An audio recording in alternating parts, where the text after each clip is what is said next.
She stepped off that stagecoach with a bruised face, a carpet bag, and an 8-year-old girl clutching her hand like a lifeline. And the man waiting for her wasn't what she expected. Neither was the danger still hunting her across 500 miles of open country. This is the story of Clara Whitfield, a woman who ran to survive, and what happened when running was no longer enough.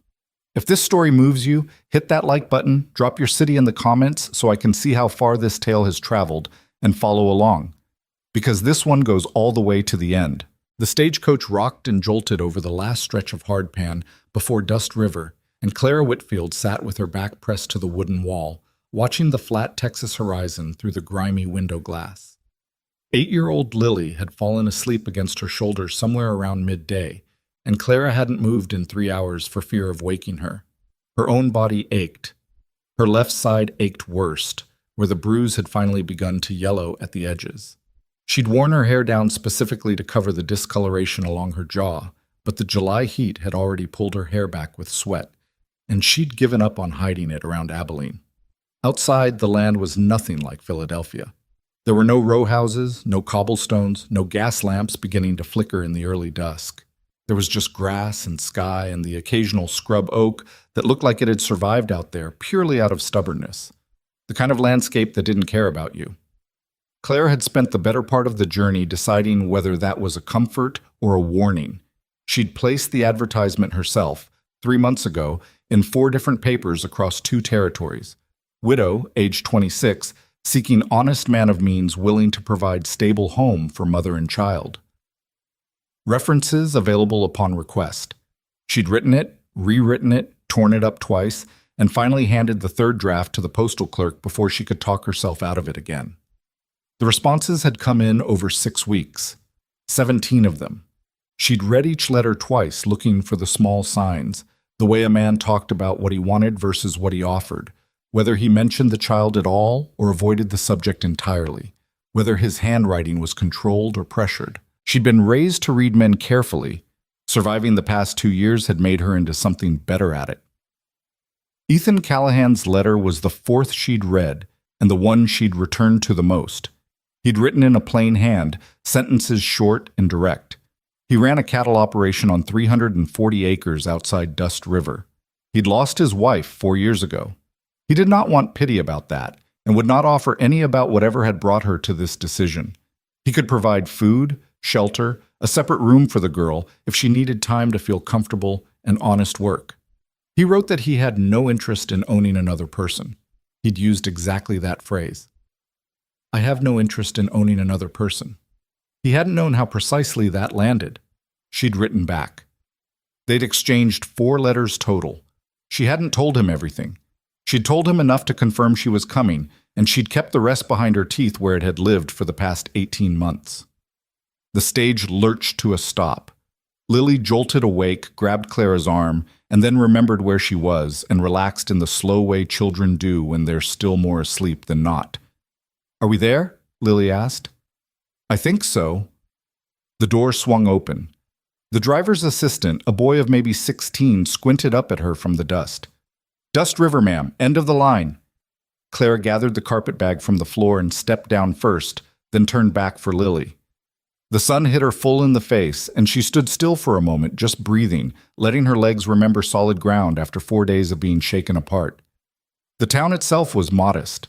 A main street of maybe 12 buildings, a livery, a general store with a faded sign, a hotel that looked like it served more whiskey than rooms. A few men on horses moved slow through the heat. A woman in a dark dress watched from the shadow of a porch awning without pretending she wasn't watching. Lily stood close behind her, one fist wrapped in Clara's skirt. You can look, Clara told her quietly. You're allowed to look. Lily looked. Her eyes moved over everything with the careful attention of a child who'd learned not to make quick judgments about new places, because new places had not always been good to them. Clara scanned the street. She spotted him before he reached them, because his walk was recognizable from nothing more than the posture. A man who worked outdoors and had long since stopped thinking about how he carried himself. He was taller than she'd imagined, broader. He wore a plain shirt with the sleeves rolled to the elbow and a hat that had seen better years. He was watching her as he came, and when he got close enough for their eyes to meet, he stopped walking. He looked at her face, She saw him see the bruise along her jaw. She watched him decide not to say anything about it, and she understood that the decision cost him something. He removed his hat. "Mrs. Whitfield?" "Miss," she said. "I told you in the letters. It's Miss. I'm not a widow." She'd prepared for that to land badly. It had landed badly in other conversations. Ethan Callahan held her gaze for a moment, then nodded once, the way a man nods when something has confirmed what he already suspected. "Miss Whitfield," he said. "I'm Ethan." He looked down at Lily, still half hidden behind Claire's skirt. He crouched to a lower level, not all the way down, but enough that he wasn't looming. "And you must be Lily," he said. Lily pressed her lips together and stared at him. She did not answer. "Fair enough," Ethan said, and stood back up. He didn't push it. Clara filed that away. "I've got the wagon," he said, gesturing up the street. "It's a 20-minute ride to the ranch, if you're ready. I can leave the horses here if you want to get something to eat first. The hotel keeps a decent kitchen." "We ate in Abilene," Claire said. "I'd rather get somewhere and stop moving." "All right, then."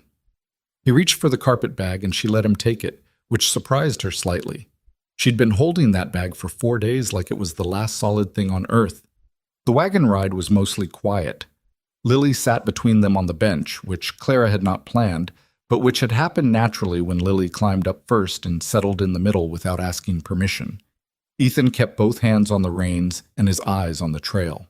Clara watched the land open out around them, flat and enormous and very quiet, in the way that quiet has its own particular texture in empty country.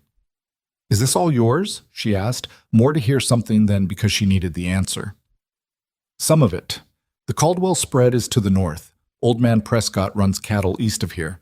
My land starts about half a mile back from the road." He nodded toward a low fence line. "Past that."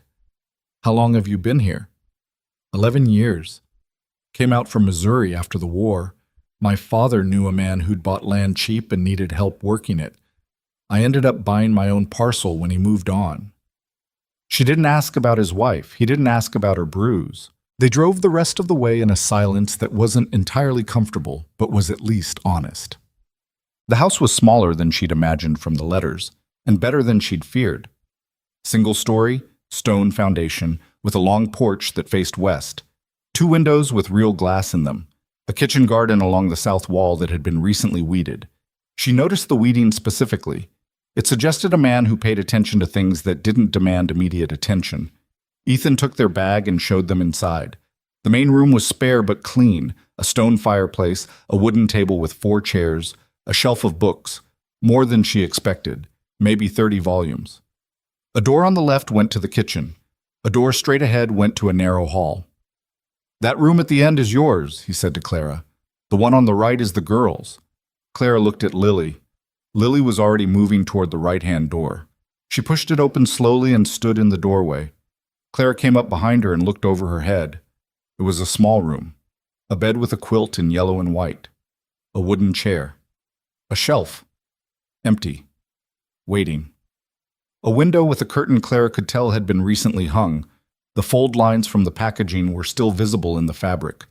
Lily was quiet for a long moment. Then she walked in and touched the quilt. She pressed her hand flat on it and looked at the pattern. "It's yellow," she said. "It is," Clara said.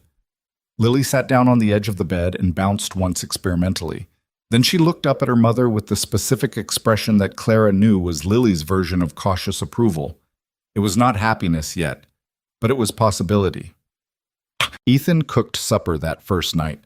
Salt pork, beans, cornbread that was denser than it should have been but hot and filling. He set 3 places at the table and did not ask Clara to help, which she noticed, though she brought the plates from the shelf herself anyway because standing idle made her anxious. Lily ate carefully, like she always did in new places, taking small bites and watching. "Do you have horses?" she asked Ethan about halfway through the meal. 3, he said. 2 working horses and an old mare named Fletcher, who's retired from useful labor. Lily considered this. "Why Fletcher? That's a person's name." "She was named by a man I bought her from. I never changed it. Seemed rude to at her age." Something that wasn't quite a smile moved at the corner of Lily's mouth. Clara caught it and looked away, studying her food. After supper, she helped Lily wash and get into bed. sitting on the edge while the girl settled under the yellow quilt. The room held the last light of the evening through the west-facing window. "Mama?" Lily said. "Yeah." "Is this man going to be like the last one?" Clara was quiet for a moment. "No," she said. "I don't think so." "How do you know?"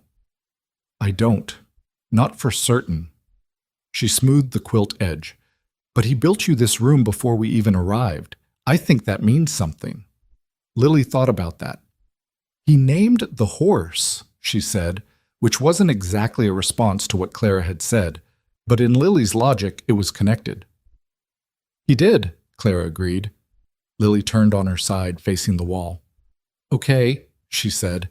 It was the most agreement Clara was going to get, and she knew it. She pressed her hand once to the back of Lily's head and left the door partly open. She found Ethan on the porch when she came back out. He'd brought 2 chairs around to face the last of the sunset, which was doing considerable things in purple and orange over the flat horizon. He didn't suggest she sit. He didn't stand up or make a performance of it. He was just sitting there, and there was a second chair, and it was obvious. She sat. They were quiet for a while. A coyote called somewhere to the north, received no answer, and went silent. "You should know something," Claire said finally. "All right. I'm not a widow because my husband died. I was never married to him. He's alive, and he's the reason we left." She kept her voice flat and factual, the way she'd practiced. "His name is Victor Blackthorne. He's from a wealthy family in Philadelphia. He wanted to marry me, and my father wanted me to agree, and when I didn't..." She stopped, started again. "He wanted the land my mother left me. My father wanted the connection to the Blackthorne money. Neither of them thought about what I wanted." She paused. Neither of them thought about Lily. Ethan was looking at the horizon. He did not look at her. "Is she his?" he asked. Quiet, just a question. "No. Lily's father died in an accident when she was 2. He was a decent man. Victor was something else entirely." Ethan nodded slowly. "Does Blackthorne know where you are?" "Not yet. I was careful." She touched the edge of her jaw without thinking, then caught herself and put her hand back in her lap. "But Victor Blackthorne has money and connections and a great deal of pride. I don't think he's the kind of man to let something go." She waited for him to say something about what that meant for him.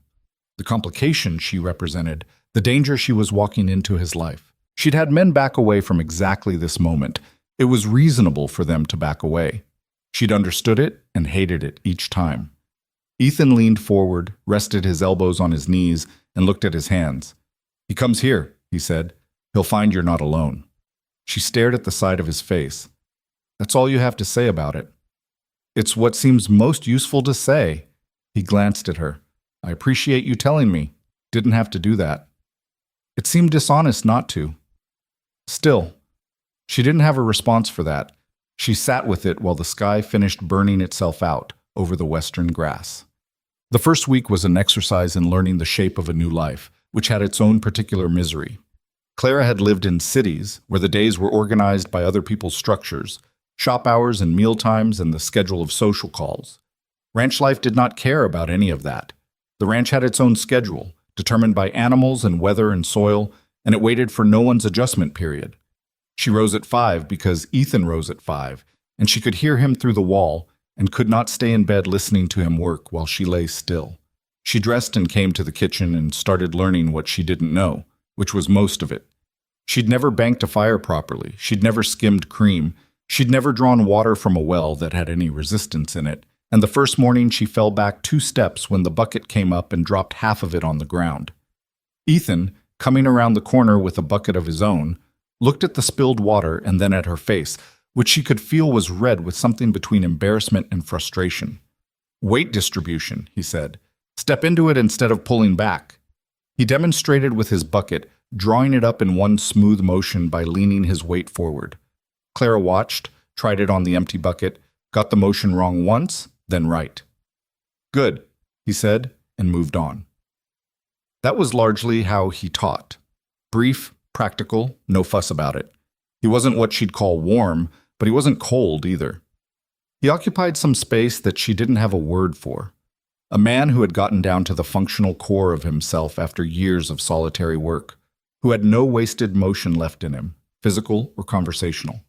She found it easier to be around than she'd expected. She'd grown up in a house where everything carried weight, every word, every gesture, every silence. Being near Ethan felt like putting down something heavy. Lily took to ranch life faster than Clara did.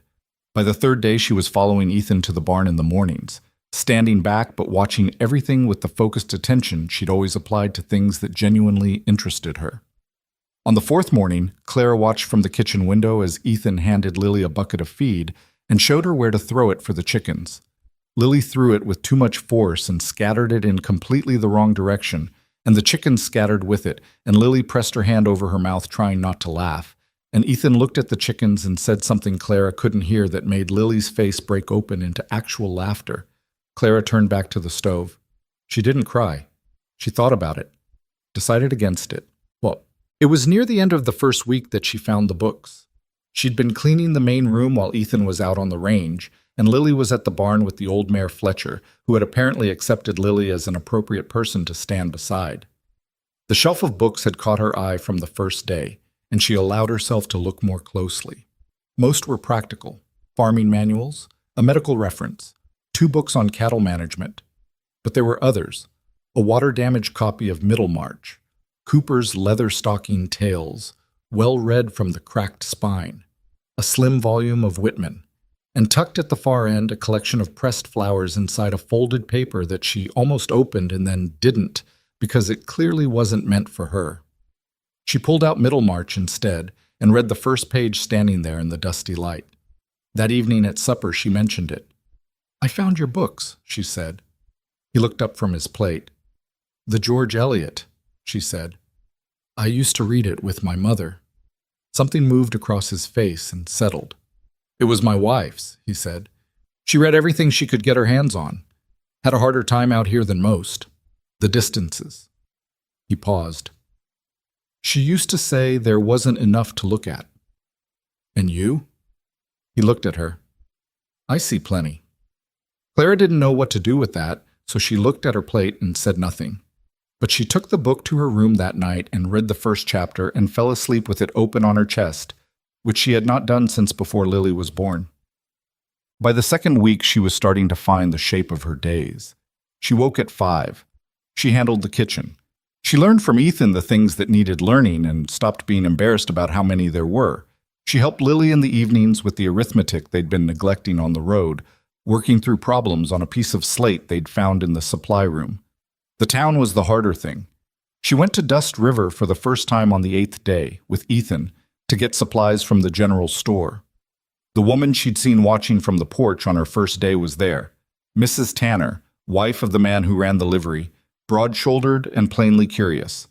She looked at Clara the way a woman looks at another woman when she's trying to determine the story without asking for it directly. "You're Callahan's bride," she said, not unkindly. "I'm staying at the Callahan Ranch," Clara said, which was technically more accurate. Mrs. Tanner absorbed this. "Where are you from?" "Philadelphia." "Long way." "Yes." Mrs. Tanner looked at Lily, who was examining a jar of hard candy on the counter with the focus of a scientist. "That your girl?" "She is." "How old?" 8. "Pretty age." Mrs. Tanner handed Lily the jar. "Take one, honey. Don't ask." Lily looked at her mother. Clara nodded once. Lily reached in and selected a red piece with the gravity of someone making a serious decision. "Thank you," Lily said. Mrs. Tanner looked at Clara with something different in her expression now. Less assessment, more welcome. "You need anything? Supplies? Information? Someone to talk to who isn't an unmarried ranch hand? My husband's shop is right across the street, and I'm usually somewhere nearby." "I appreciate that," Clara said. "Don't thank me. I'm just curious and trying to get ahead of the gossip." Clara almost smiled. "That's the most honest thing anyone said to me in 3 weeks." Mrs. Tanner did smile, broad and without apology. "Good," she said. "Honest works fine in Dust River." Oh. She was alone in the kitchen on the evening of the 12th day when the thought came for her, the way they always did. When her hands were busy and her guard was down, She was rolling dough for biscuits, and the flour was on her hands, and she thought about Victor. She thought about the last time she'd been in the same room with him, the way he'd stood in the doorway of her father's study with that particular stillness he had when he'd already decided something and was only informing you of it. The papers he'd set on the desk, legal documents, notarized, suggesting that he had reason to question her fitness as a mother. His voice had been almost pleasant. That was the worst of it. The pleasant voice. She pressed the dough too hard, tore it, started again. Victor Blackthorne was not the kind of man to let something go. She'd said that to Ethan and meant it. Victor's entire self was organized around the principle that he was owed whatever he reached for, and if it moved away, he simply reached further. He had resources. He had connections. He had a picture of himself as someone who got what he wanted, and Clara represented the only time in his life he hadn't. She didn't know how long she had before that reached them. Months, maybe. It had already been nearly 3 months since she'd left. She'd been careful. She'd taken different routes, avoided the obvious ones, paid cash for everything. But careful only went so far against someone with money and patience. Lily's laugh floated in from outside. She was on the porch with the cat that had appeared 2 days ago and adopted the household without asking. Clara straightened, started on the biscuits again. Whatever was coming would come. She'd known that when she'd climbed on the stage in Philadelphia with $40 and a carpet bag and an 8-year-old girl who was trusting her to make this right. The question was what she'd do when it arrived. She didn't know the answer yet. She could feel something in herself that hadn't been there before. Some smaller, harder thing inside her chest that wasn't exactly courage, but wasn't exactly fear anymore either. She didn't have a name for it. She put the biscuits in the oven and went to stand in the doorway where she could see Lily on the porch, laughing at the cat's reaction to a piece of string. 8 years old and laughing, in a place that was starting, slowly and imperfectly, to feel like it might be safe. That was enough to work with. For now, that was enough. The biscuits had burned on the bottom.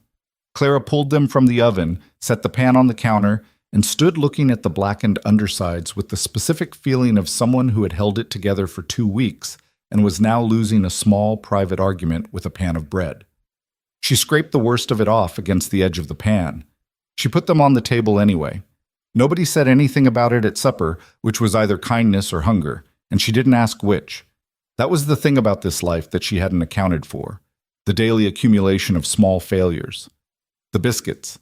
The fence post she'd leaned on that turned out not to be set properly and had tilted sideways under her weight, sending her into the dirt while Ethan pretended to be very interested in something on the other side of the yard.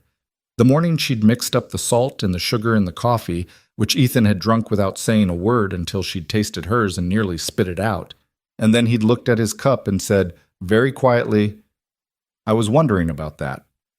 She hadn't found it funny at the time. She'd thought about it later and almost did. It wasn't that she'd expected to be good at this immediately. She was reasonable enough with herself to know better.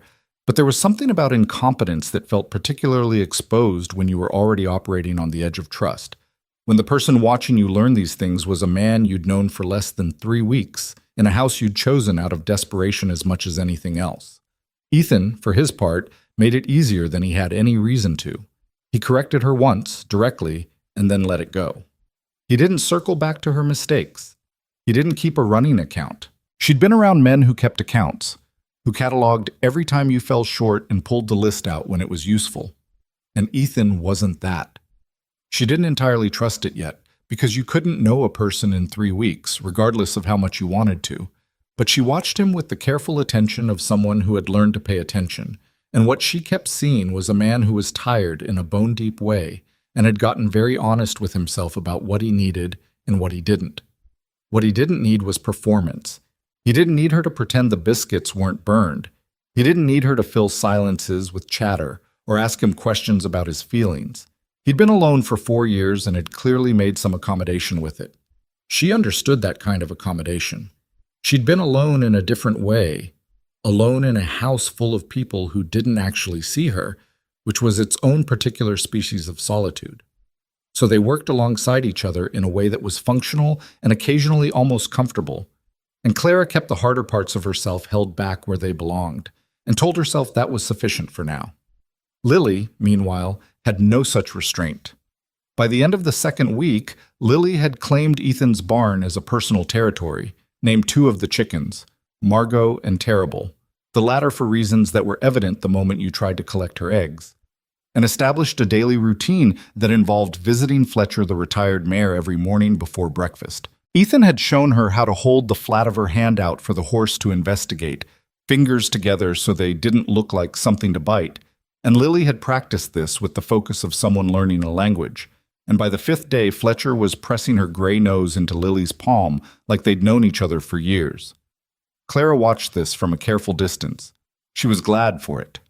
She was also, underneath the gladness, something more complicated.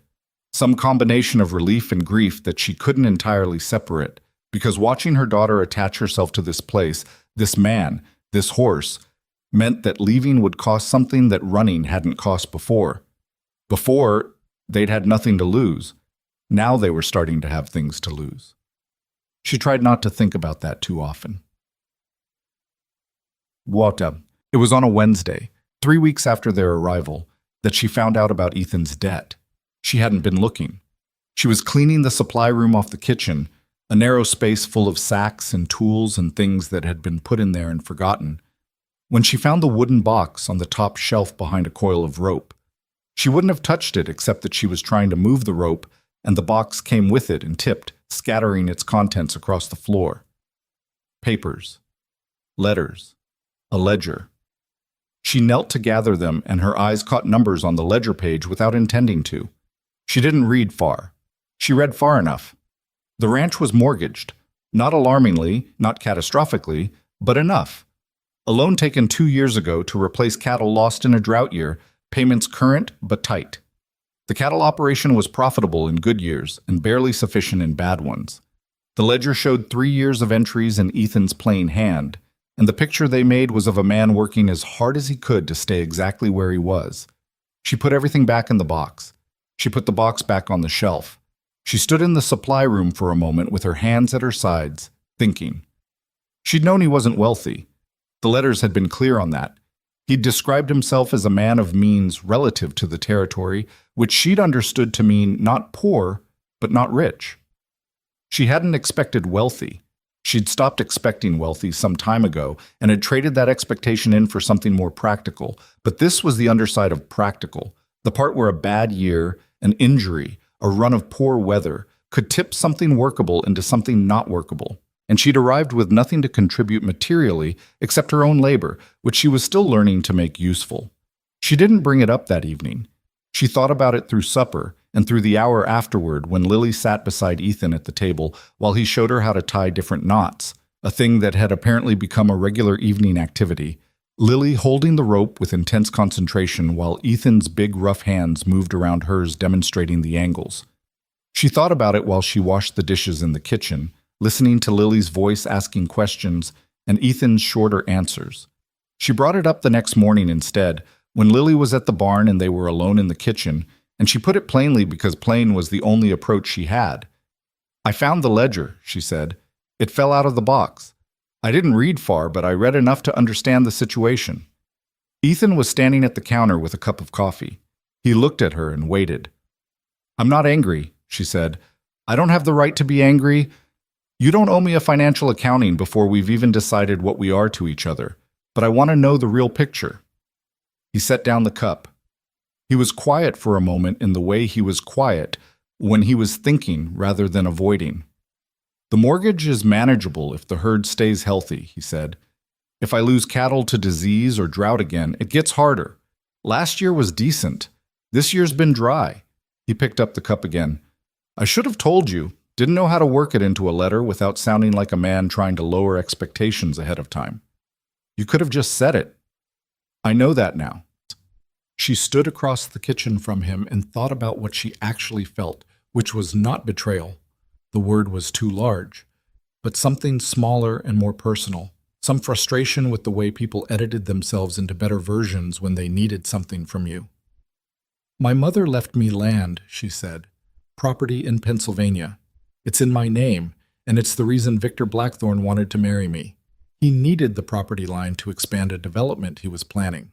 My father was going to sign it over to him as part of the marriage arrangement." She paused. I left before they could do that. The land is still mine.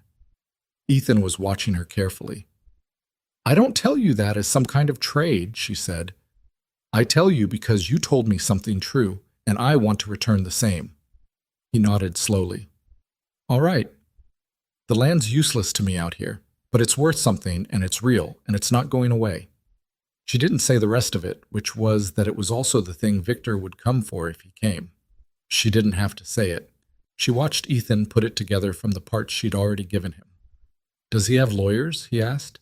His family has 3. Does he have cause? Legal cause? To take anything from you? He has money, which in my experience is frequently mistaken for cause. She reached for her own coffee. But technically, no. The land is mine by inheritance. Lily is mine.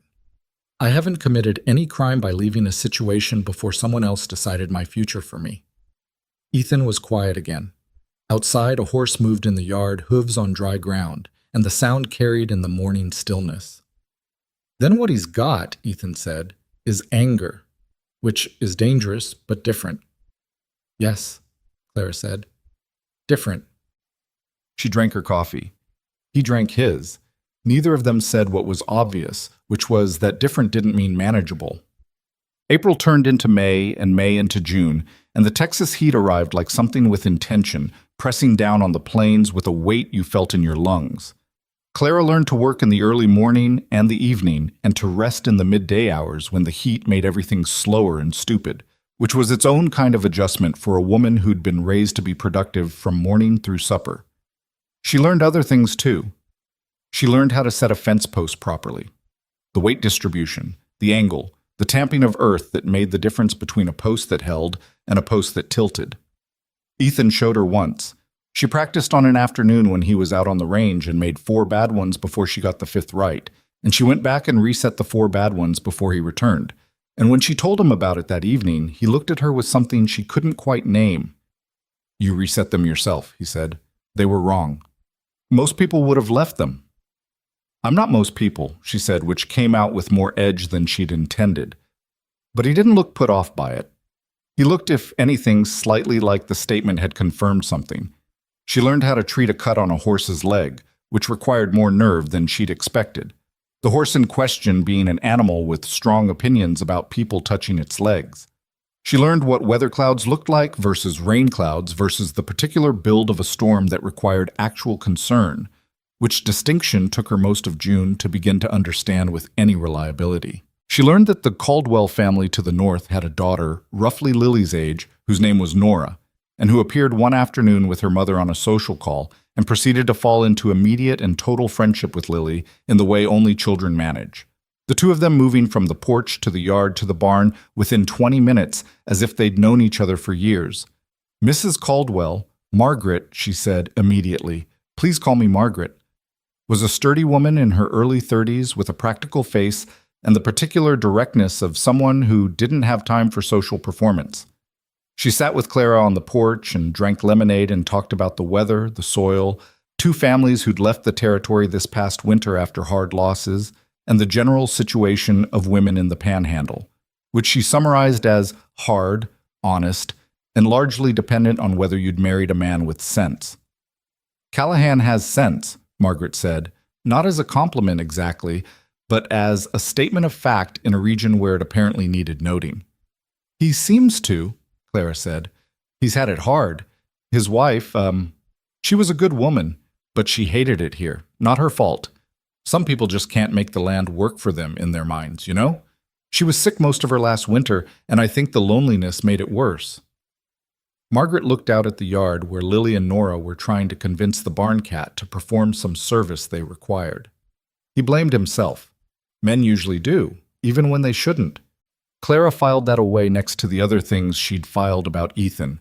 The pressed flowers in the book, the room built before she arrived. The way he got very still sometimes in the evenings when the light was going and his face went somewhere she couldn't follow. He's been good to us, Clara said. Good, Margaret said. That's what I came to find out, mostly.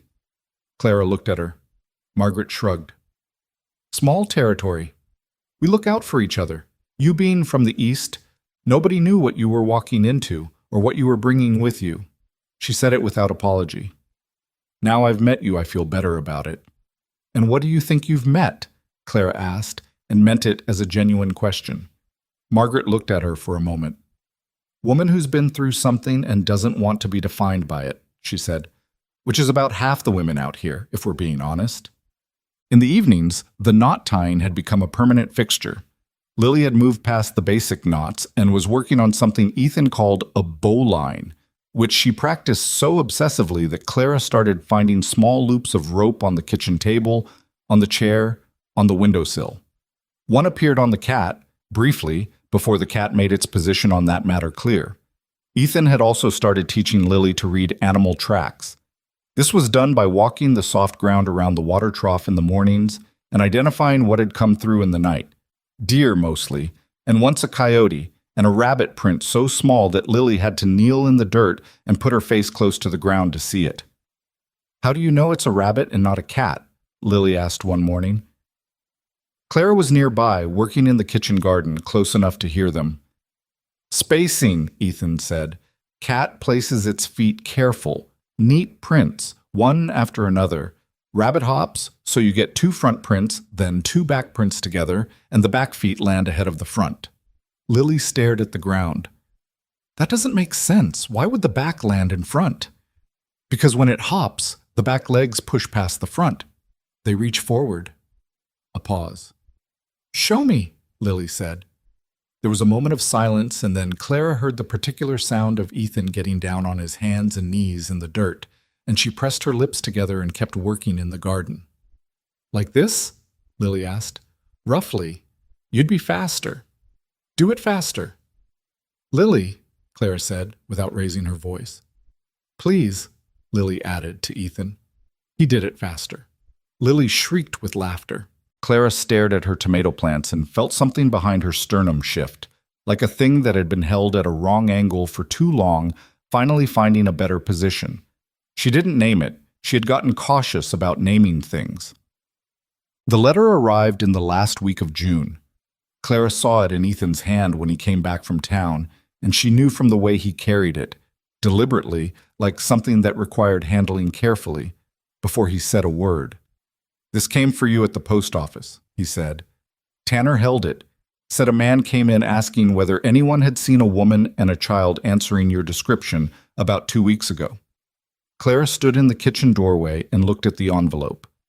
Philadelphia postmark. She recognized the handwriting on the address, not Victor's. Victor didn't write his own letters. It was his lawyer's hand, the one called Hatch, who had a particularly neat and aggressive penmanship. He's looking, she said. Someone's asking questions anyway. Tanner said he didn't tell the man anything useful. Did he describe the man? Well-dressed, young, traveling alone. Ethan held out the envelope. Probably not Blackthorne himself. Someone he hired. Clara took the envelope. She didn't open it immediately. She stood holding it and made herself think clearly, which was harder than it should have been given that she'd been expecting this, and had told herself she was prepared for it. He's hired a man to look for us, she said. That means he knows roughly which direction we went, but not precisely where.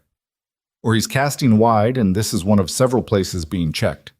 Either way, she turned the envelope over. Either way, he's looking. Ethan leaned against the door frame. He was watching her face in the attentive, non-invasive way he had, present without pressing. What do you want to do? He asked. The question landed strangely. She'd been asked variations of it before. By lawyers, by her aunt, by 2 women friends who'd helped her plan the departure from Philadelphia. But they'd always asked it with an undertone of suggesting they already knew the answer, that running was obvious, that any reasonable person could see the shape of what needed to happen. Ethan asked it as if any answer she gave would be taken seriously and thought through. I don't want to run again, she said. He was quiet. If I run again, Lily learns that running is what you do when something threatens you. And I don't want her to learn that. I don't want her to spend her whole life learning to pack fast and leave before she's found. She looked at the envelope. But I also don't want to put you in a dangerous position. This is your home, your ranch, your reputation. I offered you a home, he said. That wasn't alone with conditions. Ethan. I'm not saying there's no risk, he said. I'm saying the risk being there doesn't change what I offered. She opened the envelope. The letter inside was 2 pages, dense with legal language that she'd learned to read in the past year, learned the hard way. She read it through once quickly, then again slowly. Hatch, on behalf of Victor Blackthorne, was claiming that Clara had broken a verbal agreement to marry, that she had taken property belonging to Blackthorne, which was creative legal language for the land her mother had left her, which Victor had been planning to acquire through marriage, and that she had removed a child from an established home environment, which was even more creative given that Lily had never spent a night in Victor's household. It was the kind of letter designed to frighten rather than to actually pursue. The claims were thin, but thin claims with expensive lawyers behind them had moved in the direction Victor wanted before. He's threatening legal action, she said, claiming I broke a marriage agreement and took property that was going to become his.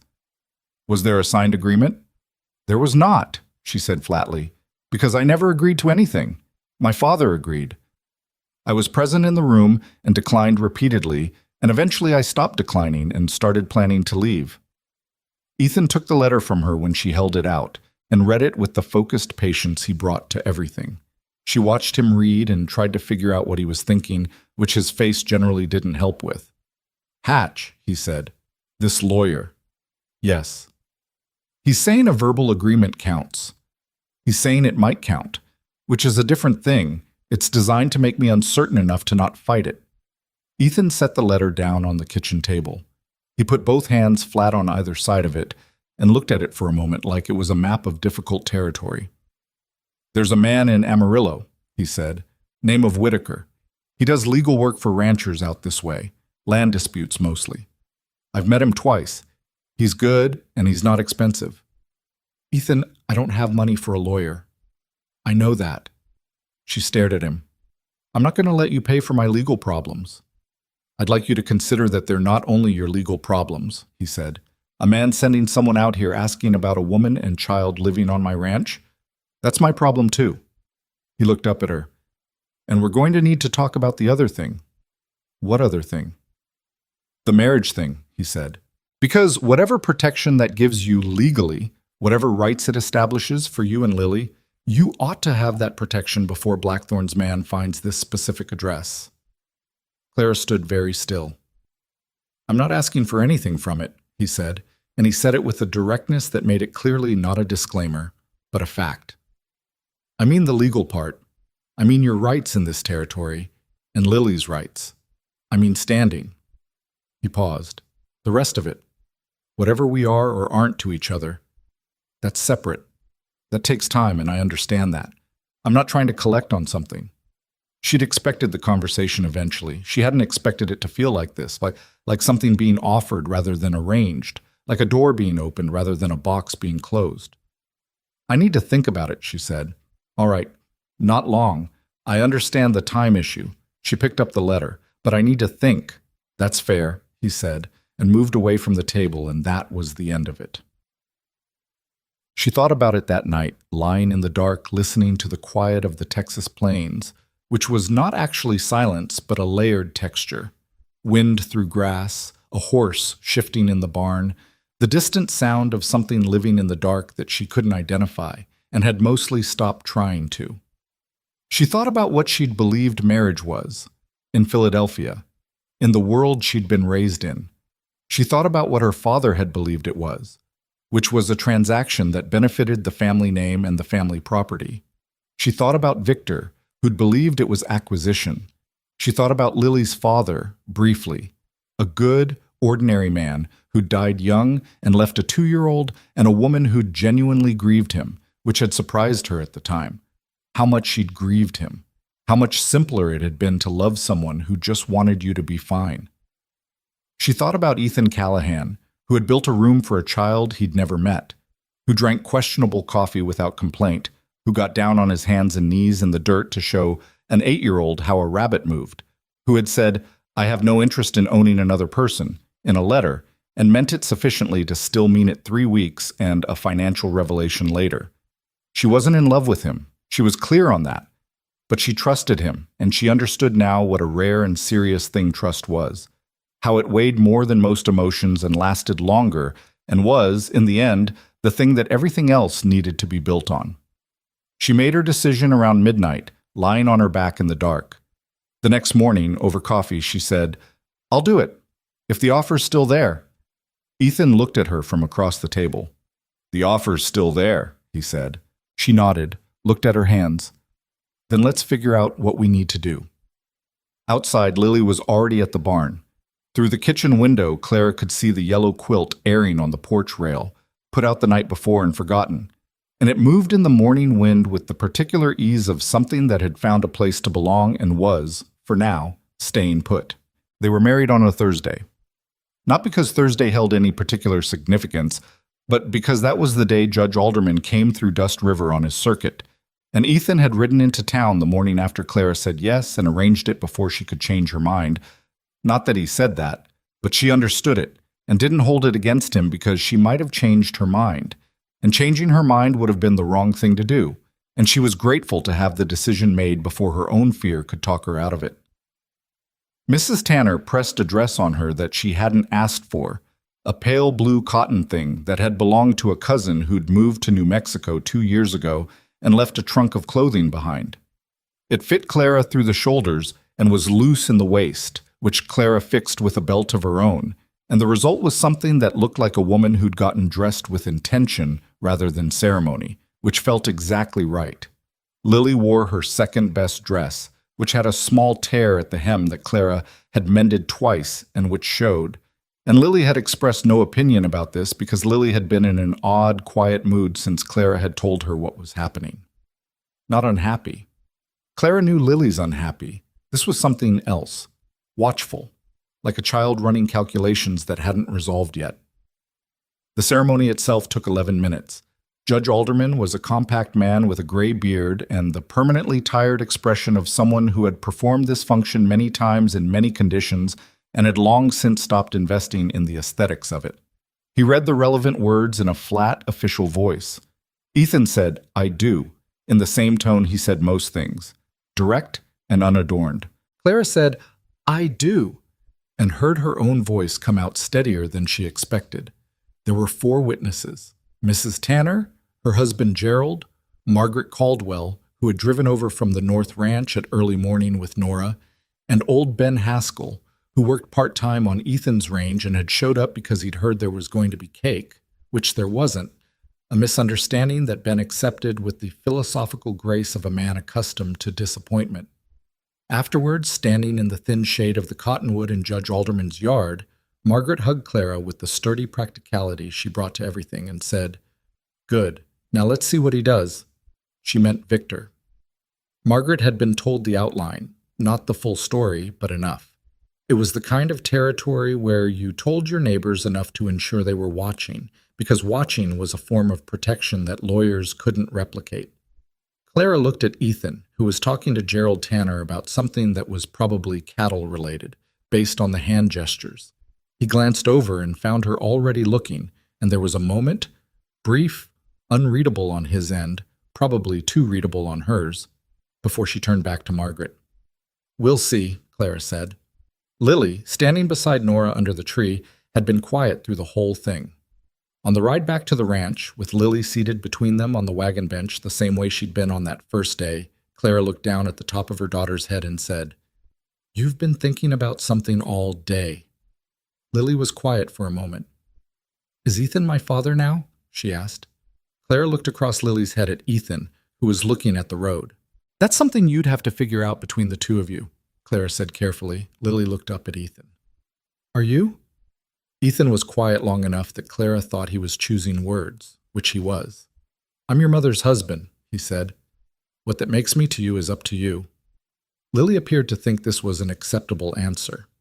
She turned back to facing forward and didn't bring it up again that day, which meant she was filing it away for later consideration, the way she did with things that required more processing time.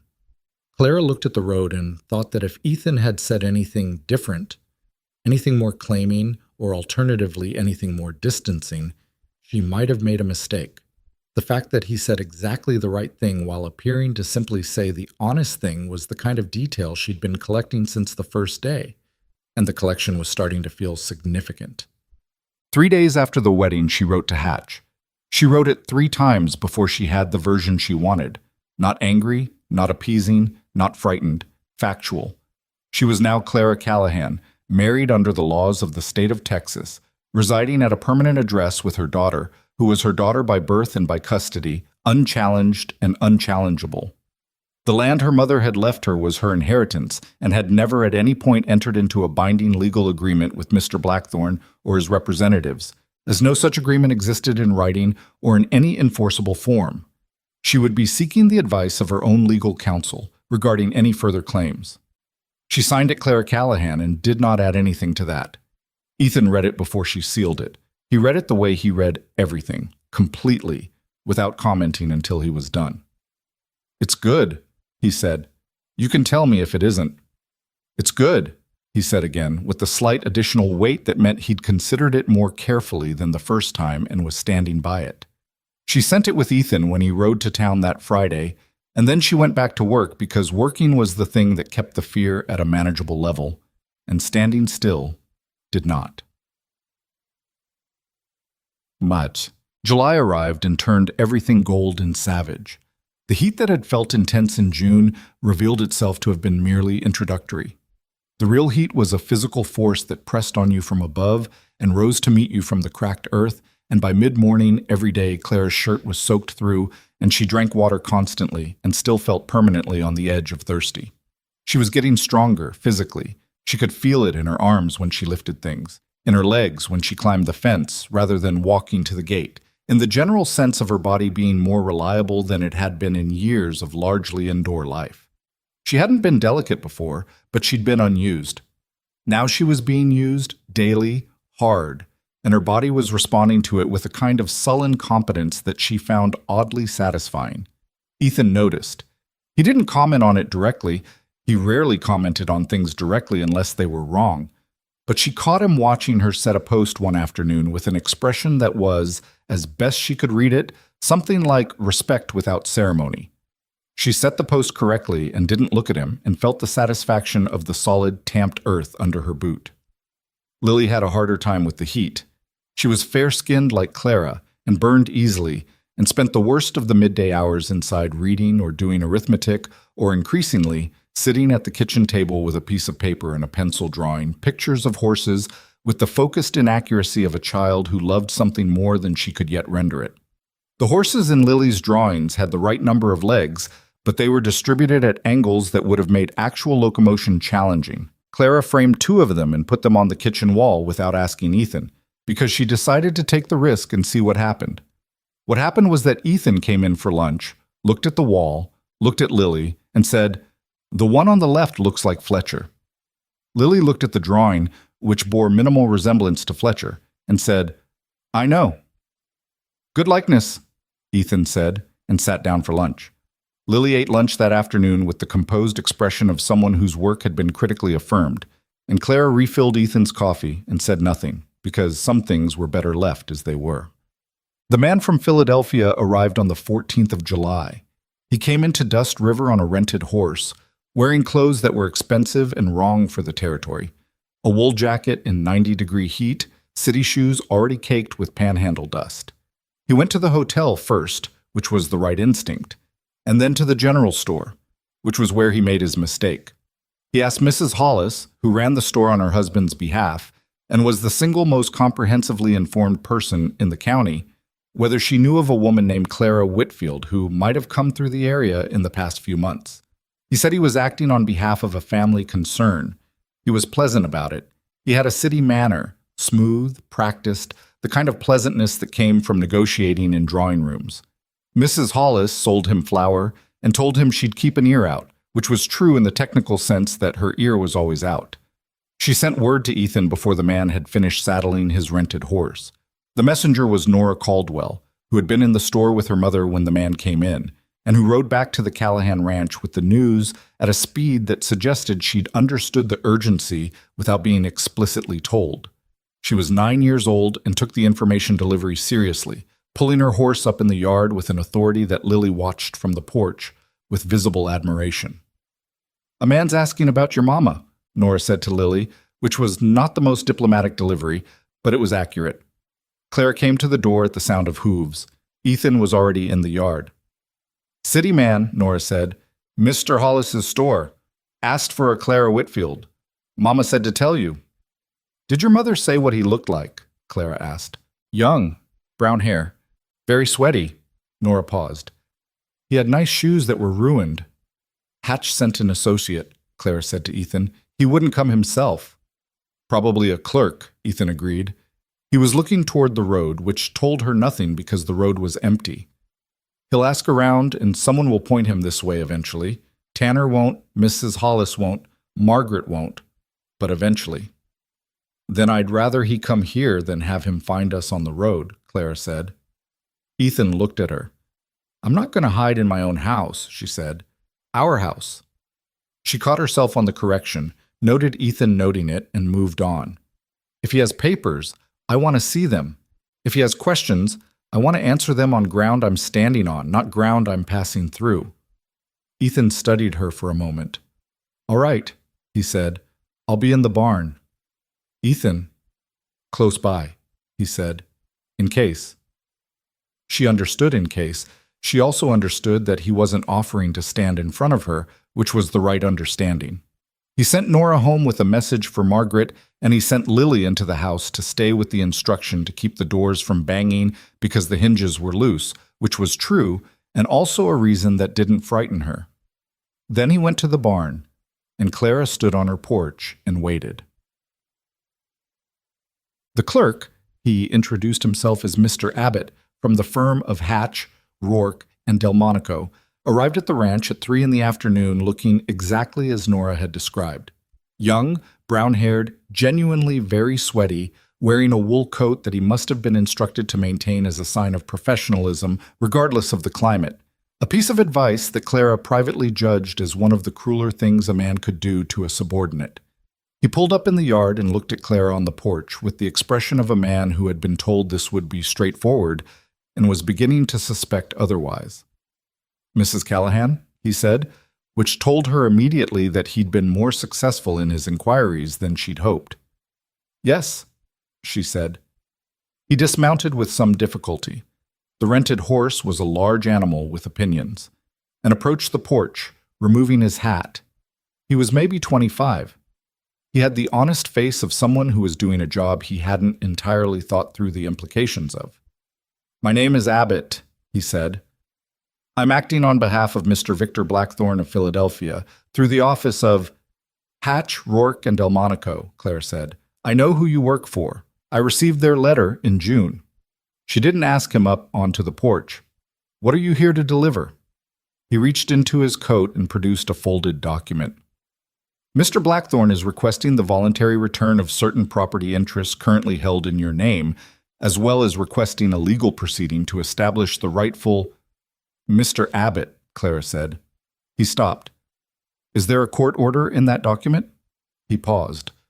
"Not at this time, but Mr. Blackthorne intends—" "Is there a court order?" she said again. Not louder, just cleaner. Abbott looked at the document. "No, ma'am." "Then what you have is a letter, and I've already received a letter." She stood with her hands at her sides. "I'm going to tell you something, and I'd like you to carry it back to Mr. Hatch accurately, because I won't be saying it twice. The land my mother left me is my inheritance, established by her will and documented by the court in Philadelphia, a court that Mr. Blackthorne is welcome to address regarding his claims. I have never signed any agreement, written or verbal, transferring that land to Mr. Blackthorne or any representative. My daughter is my daughter, born to me, living with me, under the protection of my marriage and the laws of this state. Mr. Blackthorne has no claim on her, and never has." Abbott was writing something in a small notebook. She waited for him to finish. "Additionally," she said, "I'd like Mr. Hatch to be aware that I've engaged legal counsel here in Texas and that any further contact should be directed through that office." This was technically ahead of the fact, as they'd only written to Whitaker and not yet received a response, but she said it with sufficient flatness that it landed as current. Abbott looked up from his notebook. He looked tired. He looked like a young man who had ridden a very long way to deliver a document to a woman who was not going to accept it and who was coming to terms with that as a professional outcome. "Ma'am," he said, "I want you to understand that Mr. Blackthorne is serious in his intentions." I understand that, she said. Mr. Blackthorne has always been serious in his intentions. That doesn't make his intentions legal, and it doesn't make them correct. She held his gaze. I hope you have a safe return to wherever you're staying tonight, Mr. Abbott. The road back to Dust River can be hard on people who aren't familiar with it. It was a dismissal. He understood it as one. He folded the document back into his coat, replaced his hat, and turned to his horse. And it was at this moment that Ethan came out of the barn. He didn't come quickly. He walked at his regular pace, unhurried, from the barn to the fence post at the edge of the yard, and leaned against it with his arms folded, which put him between Abbott and the road without appearing to be a blockade. He was a large man when you stood next to him. He had the particular physical presence of someone who had spent years doing work that required it. He didn't say anything. He just stood there. Abbott looked at him, looked back at Clara, mounted his horse with somewhat more speed than he'd dismounted. Good day, Mrs. Callahan, he said. Good day, she said. She watched him ride down the track toward the road and kept watching until the dust settled back and the sound of hooves faded into the afternoon heat. Then she let out a breath that she hadn't known she was holding. Ethan came across the yard. He stopped at the foot of the porch steps and looked up at her. You all right? He asked. Yes. She paused. I think so. She sat down on the top step suddenly because her legs thought that would be appropriate, and she agreed with them. He didn't have a court order. I heard most of it. Victor's doing this to frighten me, to make me feel like he's closer than he is, like the ground's more unstable than it is. She looked at her hands in her lap. It's working somewhat. That's a reasonable response, Ethan said. He sat down on the step below her, which put them roughly level. Is it? Yes. The reasonable thing would be to feel frightened. You'd be unintelligent not to. She looked at him. But? No but, he said. You handled it. He was quiet for a moment. That thing you did, asking him twice if there was a court order. Where'd you learn that? My mother's lawyer, she said. When she was sick the last year, there were people who wanted access to her property. He said always establish first what authority they actually have, because most of what people use to intimidate you is the appearance of authority, not the real thing. Ethan nodded. Good man. He was. She looked back at the empty road. Victor's next step is an actual legal filing. He'll do it in Pennsylvania, where he has connections, and then try to have it applied here. It'll take time, months maybe, but he'll do it. And in the meantime, I need Whitaker to write back, she said, and I need the land records documented clearly, which they are, but I need copies here. She stopped. I'm sorry. You didn't marry me to inherit this situation. I knew about the situation before I offered, he said. Knowing and experiencing are different. Clara. His voice had a particular quality to it when he said her name. Not soft exactly, but deliberate, like he meant the specific word. I've had hard years on this land, and I've made hard decisions, and I've been wrong sometimes, and I'll be wrong again. I'm not afraid of difficulty. She looked at him. The afternoon light was long and flat and honest, the kind of light that didn't do anyone any favors. And in it, Ethan Callahan looked exactly like what he was. A tired, capable, fundamentally decent man who had signed up for something he hadn't fully known and was not, at this moment, regretting it. Okay, she said. Okay, he agreed. From inside the house, Lily's voice came through the window. Can I come out now? Claire looked at the window. Yes. Lily came through the door and looked at the empty road and then at both of them sitting on the steps. Did you yell at him? She asked Clara. No. Did he yell at you? No. Lily considered this outcome. What happened then? He left, Clara said. That's it? That's it.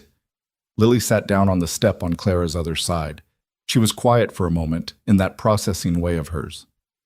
Fletcher got spooked by a lizard while you were out here, she said to Ethan. I talked to her until she was okay. What'd you tell her? He asked. That lizards aren't dangerous, and she's much larger than it. Lily paused. She seemed to understand. Fletcher's a sensible horse, Ethan said. Lily nodded with the seriousness of someone in agreement on a professional matter, and Clara sat between the two of them on the porch steps and looked at the road, which was empty and still and ordinary, in the way that ordinary felt almost unbearably valuable after the last hour. Whitaker's response arrived in the first week of August, a long, careful letter that covered the legal ground in a way that was thorough without being reassuring in the false sense. The Pennsylvania land claim was weak, he wrote, because there was no documented agreement and the inheritance record was clean.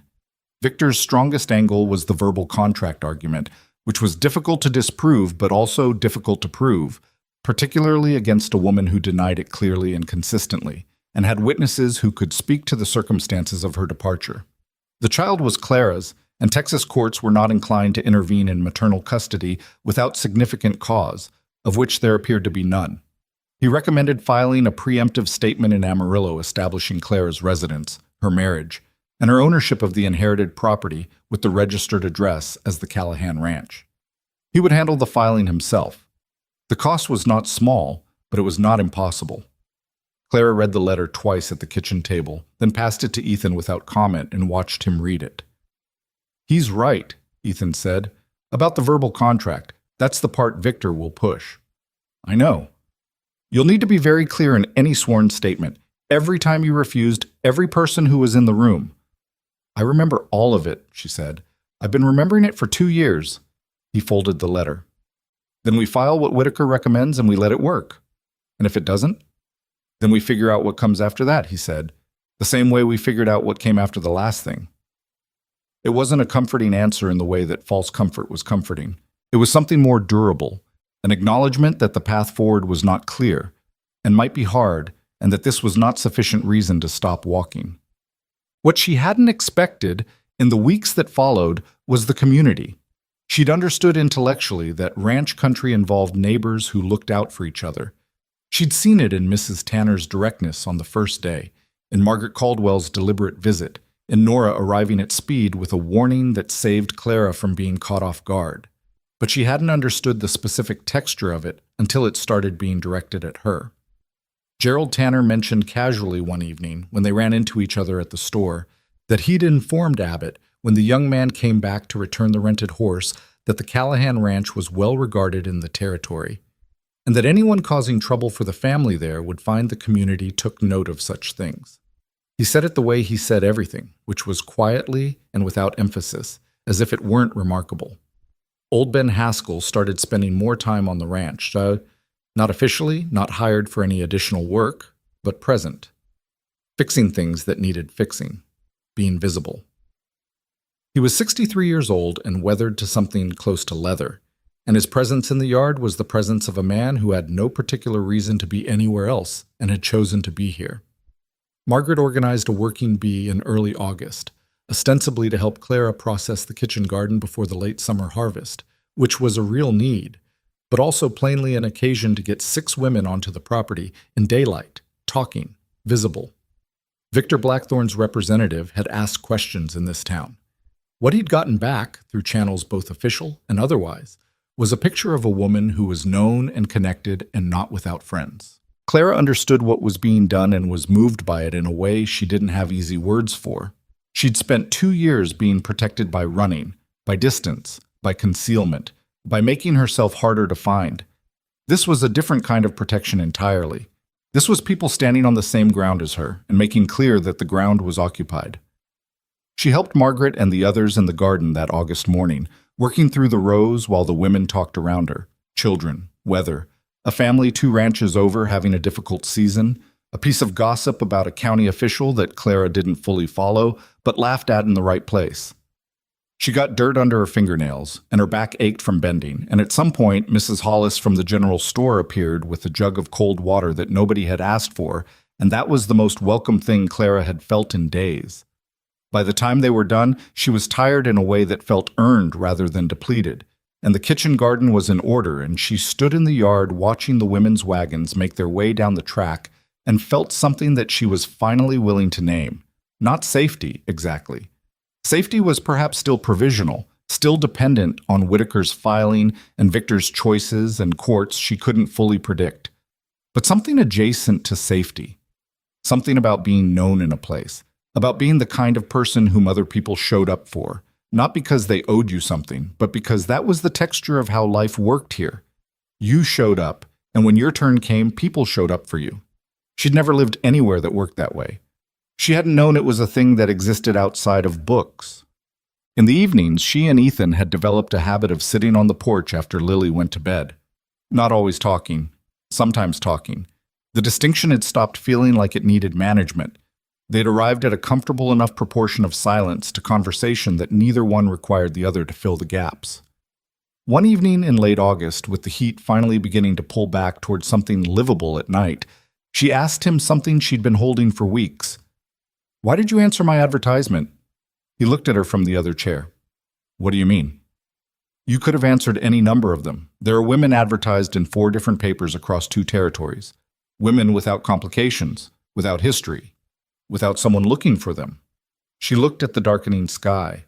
"You wrote to me specifically. I want to know why." He was quiet for long enough that she thought he might not answer, or might answer with something practical about proximity or timing. "You said you weren't a widow," he said finally. "In the advertisement, you said widow, but in the letter you said you weren't. Most people would have kept the widow story. It's simpler, it's sympathetic, nobody asks hard questions." He paused. "You corrected it. You'd have been better off not correcting it, and you did anyway." She looked at him. "That's the reason." "It told me something about how you thought honesty worked," he said. "Some people are honest when it's convenient. You corrected it when it wasn't." She sat with that. "I corrected it because I was going to have to live with you," she said. "Starting a life on a lie seemed like bad architecture." "I know," he said. "That's what it told me." The coyotes were out somewhere to the north, talking to each other in that desolate 2-note way. The grass moved in the dark. The porch held 2 people in the quiet, and it held them without difficulty, the way a good-built thing bears weight without complaint. "He's not done," she said. She didn't need to say who. "No," Ethan agreed. "Whitaker's filing buys time. It doesn't end it." "No." She looked at her hands in her lap. "Whatever he does next, it's going to be harder than sending a clerk with a letter. That was him testing whether I'd fold." She paused. "He knows now that I won't. What does that mean for what he does next?" "It means," she said carefully, "that he stops trying to frighten me into coming back and starts trying to force it." She looked at Ethan. "He has lawyers, and he has money, and he has the specific kind of pride that turns into something uglier when it doesn't get what it wants. I need you to know that. I need you to know what you're standing next to." Ethan looked at her for a long moment. "I know what I'm standing next to," he said. "I've known since the porch that first night." She held his gaze. Something moved in the space between them that she didn't try to name or resolve, just let be what it was. "All right," she said. "All right," he said. And they sat in the dark together while August ended and September began its approach across the Texas plains, bringing with it the particular quality of turning season air that smelled like grass and distance and the not yet arrived cold. And Clara Callahan, the name still felt like a new shoe, slightly unbroken, watched the stars come out one by one over the panhandle and tried to locate the thing inside herself that used to feel like permanent fear and found it smaller than it had been, which was not the same as gone, but was different enough to matter. Victor Blackthorne arrived in Dust River on a Wednesday in late September, and he did not come alone, when there was news that couldn't wait. She straightened from the tomato steaks and knew before he opened his mouth. "Man came in on the morning stage," the boy said. "He was 14, red-faced from riding. Fancy, 2 other men with him. Mr. Tanner says to tell you it's the man himself." Clara set down the steak she was holding. Behind her, the kitchen door was open, and she could hear Lily inside moving around, the particular rhythm of her daughter existing in the middle of an ordinary morning. "Where are they now?" she asked. "Hotel. Mr. Tanner says they took 2 rooms and asked for a bath brought up." The boy paused. "The main one. He asked the stage driver about the Callahan Ranch specifically, by name." She thanked him and sent him off and stood in the garden for a moment with the sun on her shoulders and the smell of tomato vines on her hands, and thought, here it is. Here's the thing you've been waiting for since June, since Philadelphia, since before that, since the night in her father's study when she looked at Victor across the desk and understood that he was not a man who would simply let go. She went inside and washed her hands and called to Lily. "I need you to go to the Caldwells," she said, and kept her voice ordinary. "I need you to take your arithmetic and work with Nora this afternoon. Take your coat. It'll cool down by evening." Lily looked at her from across the kitchen table. She was 8 years old, and she had her mother's eyes and a great deal of her mother's capacity for reading a room. "Is it the man?" she asked. Clara looked at her. "Yes." "Is Ethan going to be here?" "Yes." Lily was quiet for a moment. She folded the piece of paper she'd been writing on and put it in her arithmetic book and got up from the table. "Can I bring Fletcher an apple from the barrel?" she asked. "You can take 2, Clara said. "One for the road." She watched Lily go to the barrel and select 2 apples with the calm deliberation of a child who had decided that the appropriate response to a frightening situation was to continue doing ordinary things correctly. Clara had taught her that without knowing she was teaching it.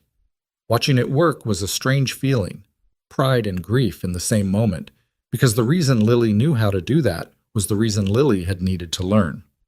She sent word to Ethan, who was in the east pasture. She sent word to Margaret Caldwell, asking her to keep Lily until she heard otherwise. She sent word to Whitaker in Amarillo, which was a formality more than a practical step, because whatever happened today would happen before any legal correspondence could catch up. Then she sat down at the kitchen table and waited for Ethan to come back from the pasture. He came back in 40 minutes, which was faster than she'd expected and meant he'd ridden hard when the message reached him. He came through the kitchen door without knocking. He'd stopped knocking around the second week, and looked at her sitting at the table and read the situation in the way he read most things, which was completely and without unnecessary expression. "He came himself," Clara said. "I know. I passed Tanner's boy on the road." He hung his hat and sat down across from her. There was dust on his face and a cut on his forearm from something in the pasture that he hadn't dealt with yet, dried brown at the edges. "Tell me what you want to do." She'd been thinking about it for 40 minutes. She had her answer. "I want to go to him," she said. "I don't want him to come here.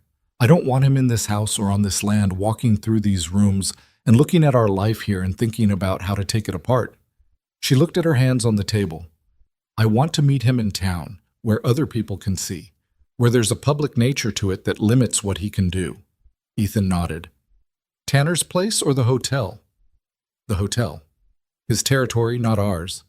It means I walk toward him, which he'll read as confidence. It also means Mrs. Hollis and half the town can see us go in."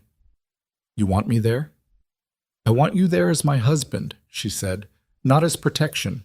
He needs to see the marriage is real and that you're not someone he can talk over or around." "All right." He looked at his forearm, noticed the cut apparently for the first time, and went to the kitchen shelf for a rag. "Give me 10 minutes to clean up." She watched him wash his face and hands at the basin, change his shirt, deal with the cut with the businesslike attention he gave to injuries. She'd seen him work through worse without comment. He was not, she had come to understand, a man who performed composure. He simply had it, the same way the land out here simply had its flatness, as a basic condition rather than an achievement. She put on her better dress, not the blue one from the wedding.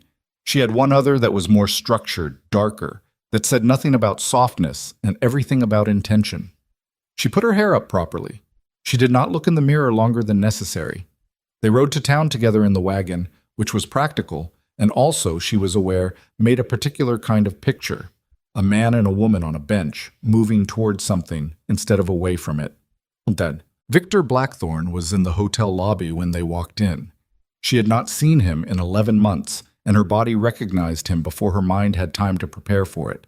A cold contraction in her chest, a heightening of everything, the particular alertness that she'd developed in his company and had spent almost a year trying to unlearn. He was dressed in a gray suit that had survived the journey better than Abbott's had. He was 35, well-built, with the kind of face that photographed handsomely and in person had something watchful behind the eyes that photographs didn't catch. He saw her come through the door, and something shifted in his expression. Not surprise, he'd known she was in this territory, but something more private. The look of a man who has been anticipating a moment, and now that the moment is here, is recalibrating it against reality. He looked at Ethan. He looked back at Clara. He did not look at Ethan again in any meaningful way, which was the first thing she noted. He had already decided that Ethan was not the principal problem, that the marriage was a tactic rather than a reality, that Clara was still the negotiation and everything else was a detail. She recognized this. It was how Victor had always thought about people, as positions in an arrangement rather than as actual presences. He was wrong about this, and he didn't know yet that he was wrong. She was going to let him stay wrong for as long as it was useful. "Clara," he said. His voice was the same. That had been one of her fears, that she'd be undone by the voice, by the particular resonance of it that had once been persuasive and then had become threatening. It was the same voice. She stood inside the sound of it and felt her own steadiness and was quietly grateful for it. "Victor," she said, "this is my husband, Ethan Callahan." Ethan looked at Victor in the uncomplicated way he looked at things he was assessing, direct, unhurried, without performance.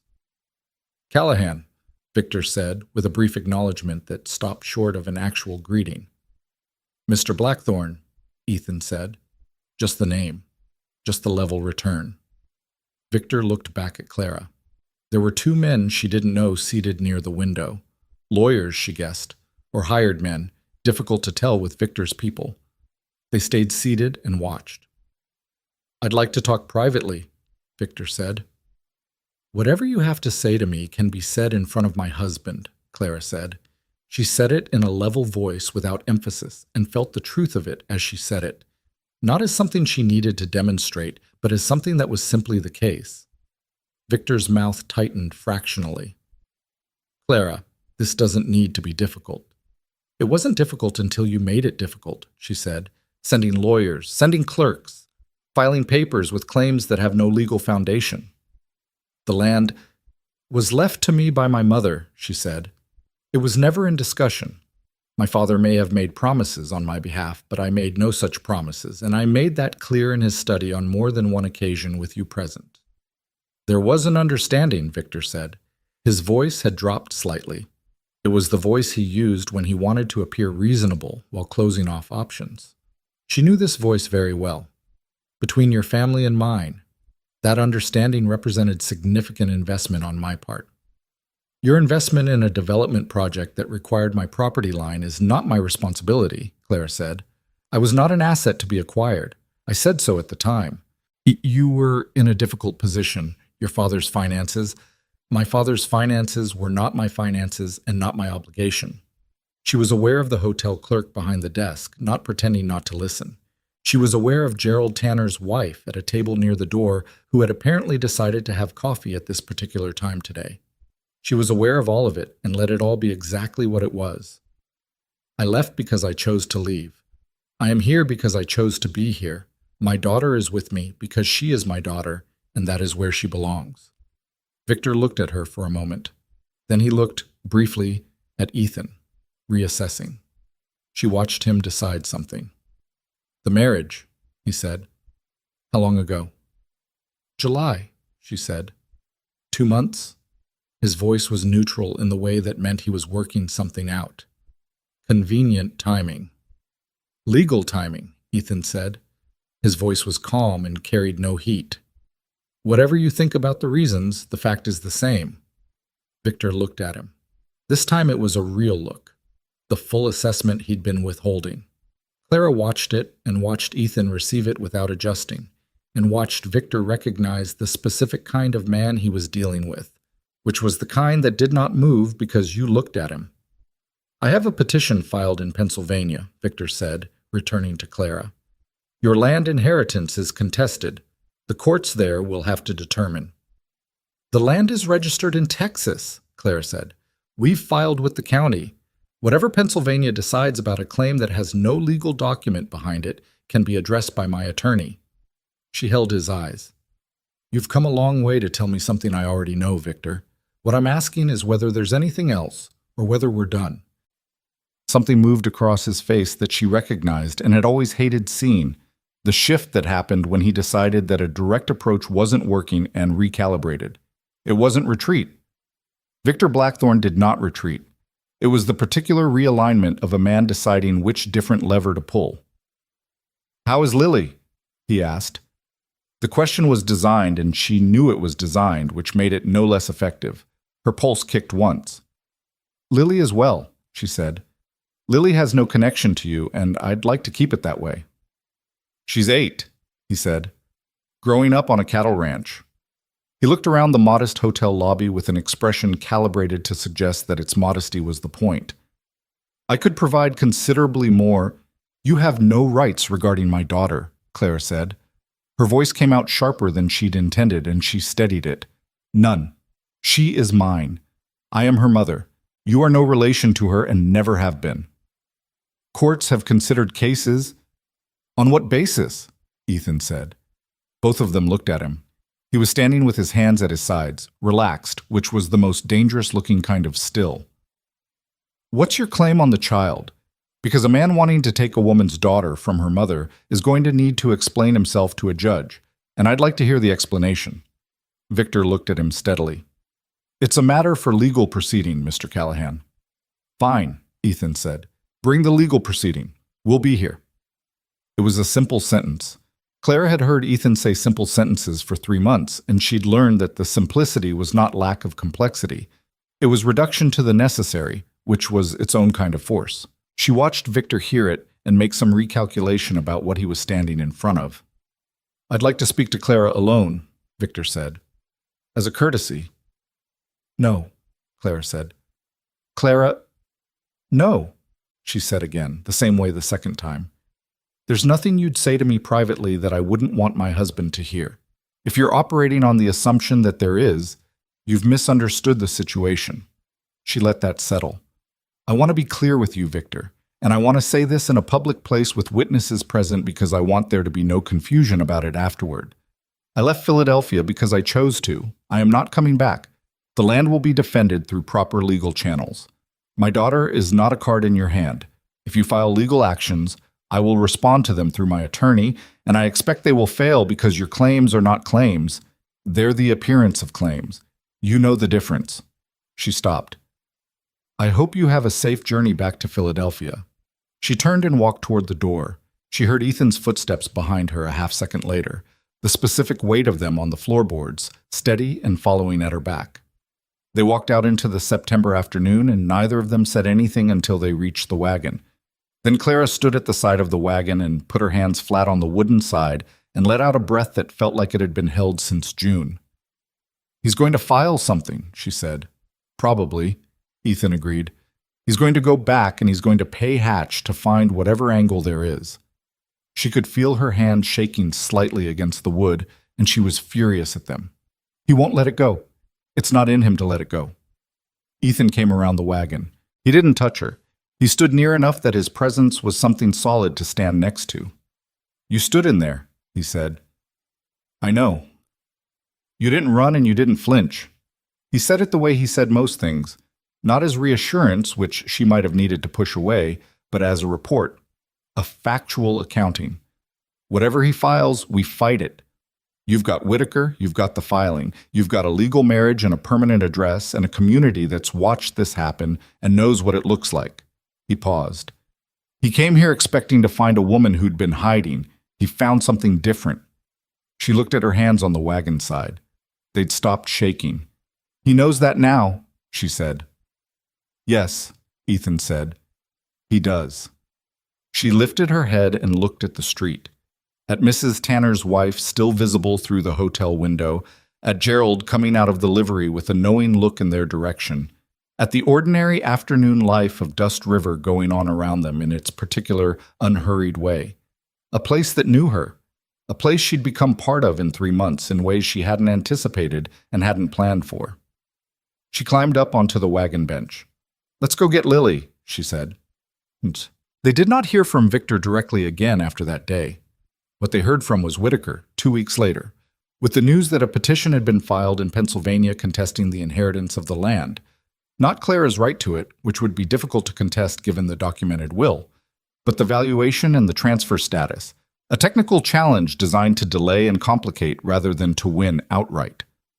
It was Victor's lawyers doing what lawyers did when the direct approach had failed, finding the procedural footholds, making the ground slippery in ways that cost time and money and nerve. Whitaker advised patience and a counterfiling, which he would handle. He also advised, in a sentence that Clara read 3 times, that in his experience men like Blackthorne, who resorted to technical obstruction after direct approach had failed, were men who had already accepted that they would not win the main thing and were settling for the lesser damage of inconvenience. It was not a guarantee, but it was the considered opinion of a man who handled these disputes professionally. She folded the letter and put it on the shelf next to the Whitman and the Middlemarch, and the wooden box with Ethan's records in it, which was where she'd started keeping things that mattered. Ethan read it when he came in that evening. He read it standing at the shelf, then set it back where she'd put it. "Whitaker's probably right," he said. "Probably," she said. She was making supper, a beef stew that had been going since afternoon, that the whole kitchen smelled of in the good way. "But probably is not certainly." "No," he agreed, "but probably something." She stirred the stew. "I've been thinking about the land." He came to the table and sat. "What about it?" "It's mine, and I'm not giving it up," she said. "But I don't want it to be the thing that holds us to this fight indefinitely. If there was a way to make it less central, to remove the thing he's actually after." Ethan was quiet. "I thought about selling it," she said. "Taking what it's worth and putting it somewhere he can't reach, somewhere that doesn't give him leverage." "What would you do with the money?" She turned to look at him. "Invest it somewhere that made sense. Here, maybe, the mortgage." She said it plainly and waited for him to react. He looked at the table for a moment. "That's your inheritance." "It's money," she said. "And it's money that is currently giving a man in Philadelphia a reason to keep bothering us." She turned back to the stew. "I'm not making a decision. I'm telling you what I'm thinking about." "Think about it," he said. "Take your time. Don't do it from fear." "How do I know the difference?" "You'll know," he said. "You've been knowing the difference since you stood on that platform in Philadelphia and got on a train." She didn't have a response to that. She served the stew and they ate, and Lily talked about something Nora had said about horses that she found philosophically interesting and wanted to discuss at length, and the kitchen was warm and the evening was coming down outside the windows. And Victor Blackthorne was 4 days' travel away filing paperwork with lawyers who charged by the hour. And Clara Callahan ate her supper and listened to her daughter talk about horses. The fire started 4 days into October. It started north of the Caldwell spread, a cook fire that got away from a traveling family who'd camped on open ground, which was the explanation afterward, though afterward was too late to do anything about how it spread. The panhandle grass in October was dry enough to catch and hold, and the wind that came down from the northwest that morning was the kind that didn't ask permission. Clara smelled it before she saw it. She was hanging laundry on the line when the smell came. That particular smell, smoke and something sharper underneath it, the smell of grass burning rather than wood. She turned north and saw the sky. The smoke was brown-gray and wide, the kind of column that means something large is involved. Even at distance, she could tell it was moving. She was already running toward the barn before she'd fully formed the thought. Ethan was there ahead of her, saddling the horse with the speed of someone who'd been watching the sky longer. Ben Haskell was there too, at the wall where the long-handled tools hung. Shovels, axes, the wide flat blades used for cutting fire lines in the grass. "It's moving south," Ethan said without looking up from the cinch. "Wind's pushing it." South was them. "How far?" "Maybe 2 miles. The Caldwells are between it and us." He looked at her then. "Lily." "Lily's inside," she said. "I'll get her to—" "The Hollis place," he said. "It's stone, south of the main road. If you take the wagon—" "I'm not taking the wagon," she said. He stopped with his hand on the saddle and looked at her. "I'm not running Lily south and coming back to find our house and the Caldwells gone," she said. She held his look. "What do you need me to do?"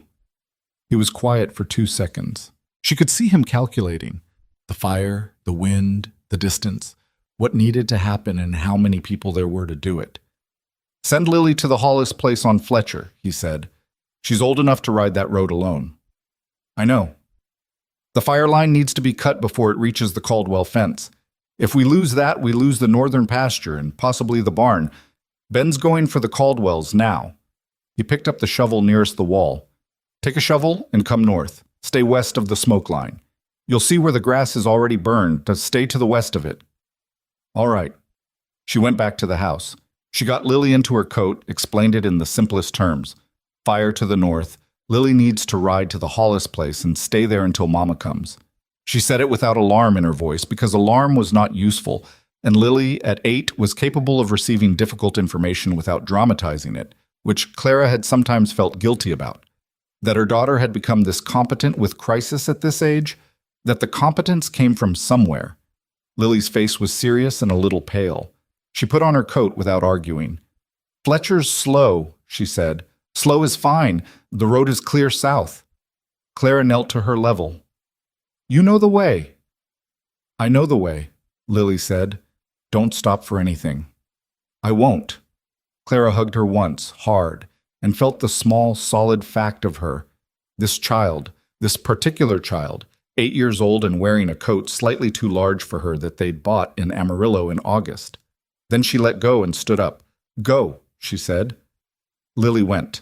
Clara watched her get Fletcher from the barn, watched her mount with the competence she'd built over 3 months of daily practice, watched her move south down the track at Fletcher's reliable walk. Then she picked up her shovel and went north.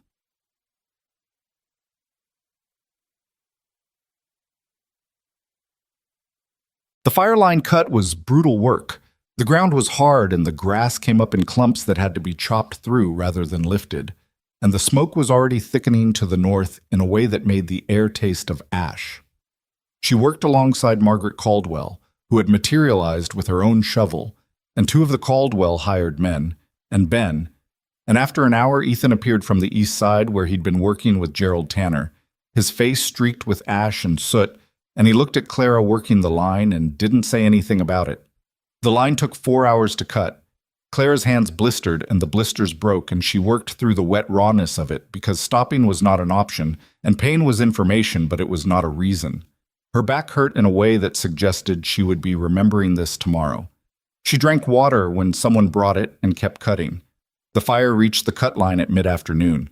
They watched it move across the open grass with the speed and indifference of something that didn't know or care about human effort. And then it hit the bare earth they'd cut, and it slowed and skipped, and in 3 places it died entirely. In one place it jumped, a burning piece of grass riding the wind over the line, and they were on it immediately, beating it down, stamping, shoveling earth onto it before it could catch and run again. It took another hour to be sure. When it was done, Clara stood at the edge of the cut line and looked north at the blackened ground where the fire had been, and looked south at the Callahan Ranch intact in the afternoon light, and felt the specific quality of exhaustion that comes from having done something genuinely hard. Not the tired of a long day's ordinary work, the tired of having been necessary when it mattered. Margaret appeared beside her. Margaret's face was as dirty as Clara's felt, her hair fallen from its pins, her dress destroyed from the knees down. "The north pasture fence is gone," Margaret said. "2 sections. We'll have to build it back." "When?" Clara asked. "Not today," Margaret said, which was the most sensible sentence Clara had heard in hours. She found Ethan on the eastern edge. He was looking at a section of the Callahan pasture that had taken some edge damage. The grass burned brown for maybe 40 yards in from the fire line where the heat had reached it without the flame. Not destroyed, but marked. He saw her coming and looked at her, all of her, head to foot. And the thing that passed across his face was something she recognized as relief, which he didn't perform. It just moved through him and was briefly visible, and then wasn't. "Lily?" she said immediately. "I sent Ben to the Hollis place an hour ago," he said. "She's fine. She's eating something Mrs. Hollis made her and apparently has been telling Mrs. Hollis about Fletcher at length." He paused. "Mrs. Hollis seems to have taken it well." Clara put her hands on her knees and bent forward and breathed for a moment. She was shaking again, not her hands this time, but all of her, the specific shaking that comes when the thing that required everything is over and your body is settling the account. "You should sit down," Ethan said. "In a minute," she said. "Clara." "In a minute," she said again and straightened. "The barn?" "Fine. The house is fine. The north pasture fence is built again in a week." He was watching her carefully. "You cut line for 4 hours. So did everyone else. You didn't have to "I said I wasn't going to run," she said. "I meant it more broadly than just Victor." He was quiet. Around them, the evening was coming on cool and smelling of ash. The sky to the north still hazed with the remnants of the smoke, and the burned grass made a black line across the land that would be there through the winter, the evidence of what had happened and what hadn't. "The north pasture fence," she said. "I can help with that. I know how to set posts now." "I know you do," he said. "I set 4 bad ones and then went back and fixed them," she said. "You never said anything about that." "I noticed," he said. She looked at him. "Why didn't you say anything?" He considered this. "Seemed like a thing that didn't need saying," he said. "You fixed them." She looked at the burned edge of the pasture and then at the house, still standing, still intact, the windows catching the last of the day's light. The yellow quilt had been on the line when she'd smelled the smoke, and she'd forgotten about it entirely. And now she couldn't see it, and she made a mental note to check whether the wind had taken it down. "I want to go get Lily," she said. "Wagon's ready," he said. He'd already thought of it. He had a habit of already having thought of things. She started toward the wagon and then stopped and turned back. "Ethan," she said. He looked at her. She didn't have the exact words for what she wanted to say, which was something about the last 4 hours and the last 3 months, and the shape of what she was standing inside now, compared to the shape of what she'd been standing inside when she'd stepped off that stagecoach. She didn't have the language for it that felt precise enough to be worth saying, and she wasn't someone who said things that weren't precise enough. So she said, "Thank you for staying." He looked at her steadily. "Where would I go?" he said. She almost smiled. She turned back to the wagon. The yellow quilt was down but not gone. The wind had taken it off the line and deposited it against the garden fence, dirty at the edges but intact. She picked it up on her way past. It smelled of smoke and the particular mix of autumn air and hard afternoon, and she folded it over her arm and climbed onto the wagon bench and waited for Ethan to come around and take the reins. They drove south to get their daughter out of the stone house where she'd been safe, and the road was clear, and the evening was cooling, and the Callahan Ranch was still standing on its 340 acres in the panhandle of Texas, imperfect and mortgaged and marked by fire, and fully, undeniably there. The north pasture fence took 8 days to rebuild. Clara worked it alongside Ethan and Ben and 2 of the Caldwell men who came over on the 3rd day because Margaret sent them with the straightforward explanation that the fire had touched everyone's land and the rebuilding was everyone's business. They worked from first light until the afternoon heat made the ground too hard to read properly, and then they rested and worked again until dark. Clara's hands healed badly and then better. The blisters left small hard patches on her palms that she found herself running her thumb across in the evenings. Not as complaint, just as evidence. Proof of a thing she'd done. Lily brought water to the fence line twice a day, riding Fletcher at the horse's preferred pace, which was unhurried and suggested that Fletcher had opinions about urgency, and they were not strong ones. She carried the canteen over the saddle horn and delivered it with the seriousness of someone performing an essential function, which she was. On the 5th day, she asked Ethan if she could try setting a post herself. He looked at her. She was 8, small for her age, wearing a hat 2 sizes too large that had been Ben's and that Ben had given her without ceremony on the 1st day because the sun was direct and merciless. "You'll need to use your whole body," Ethan said, "not just your arms." "I know," Lily said. "Mama showed me." Clara, 3 posts down the line, did not look up from her work, but felt something warm move through her chest. He showed her anyway. The stance, the grip, the way you moved your weight forward into the tool rather than fighting the ground with your arms alone. Lily watched and then tried it. The post went in crooked. She pulled it, reset it, tried again. The second one was better. Not straight, not perfect, but better. And she stood back and looked at it with the expression of someone assessing their own work honestly rather than charitably. "It's a little off," she said. "It'll hold," Ethan said, "but it's off." "It is," he agreed. "Fix it if you want." She fixed it. It took her another 10 minutes and she got dirt on her face in the process, and the result was still not exactly straight, but it was close enough that only someone looking critically would notice, and she packed the earth around the base with the flat of the shovel and stepped back again. "Better," she said. "Better," Ethan agreed. Clara set her own post and said nothing, and felt the particular fullness of a moment she knew she'd remember.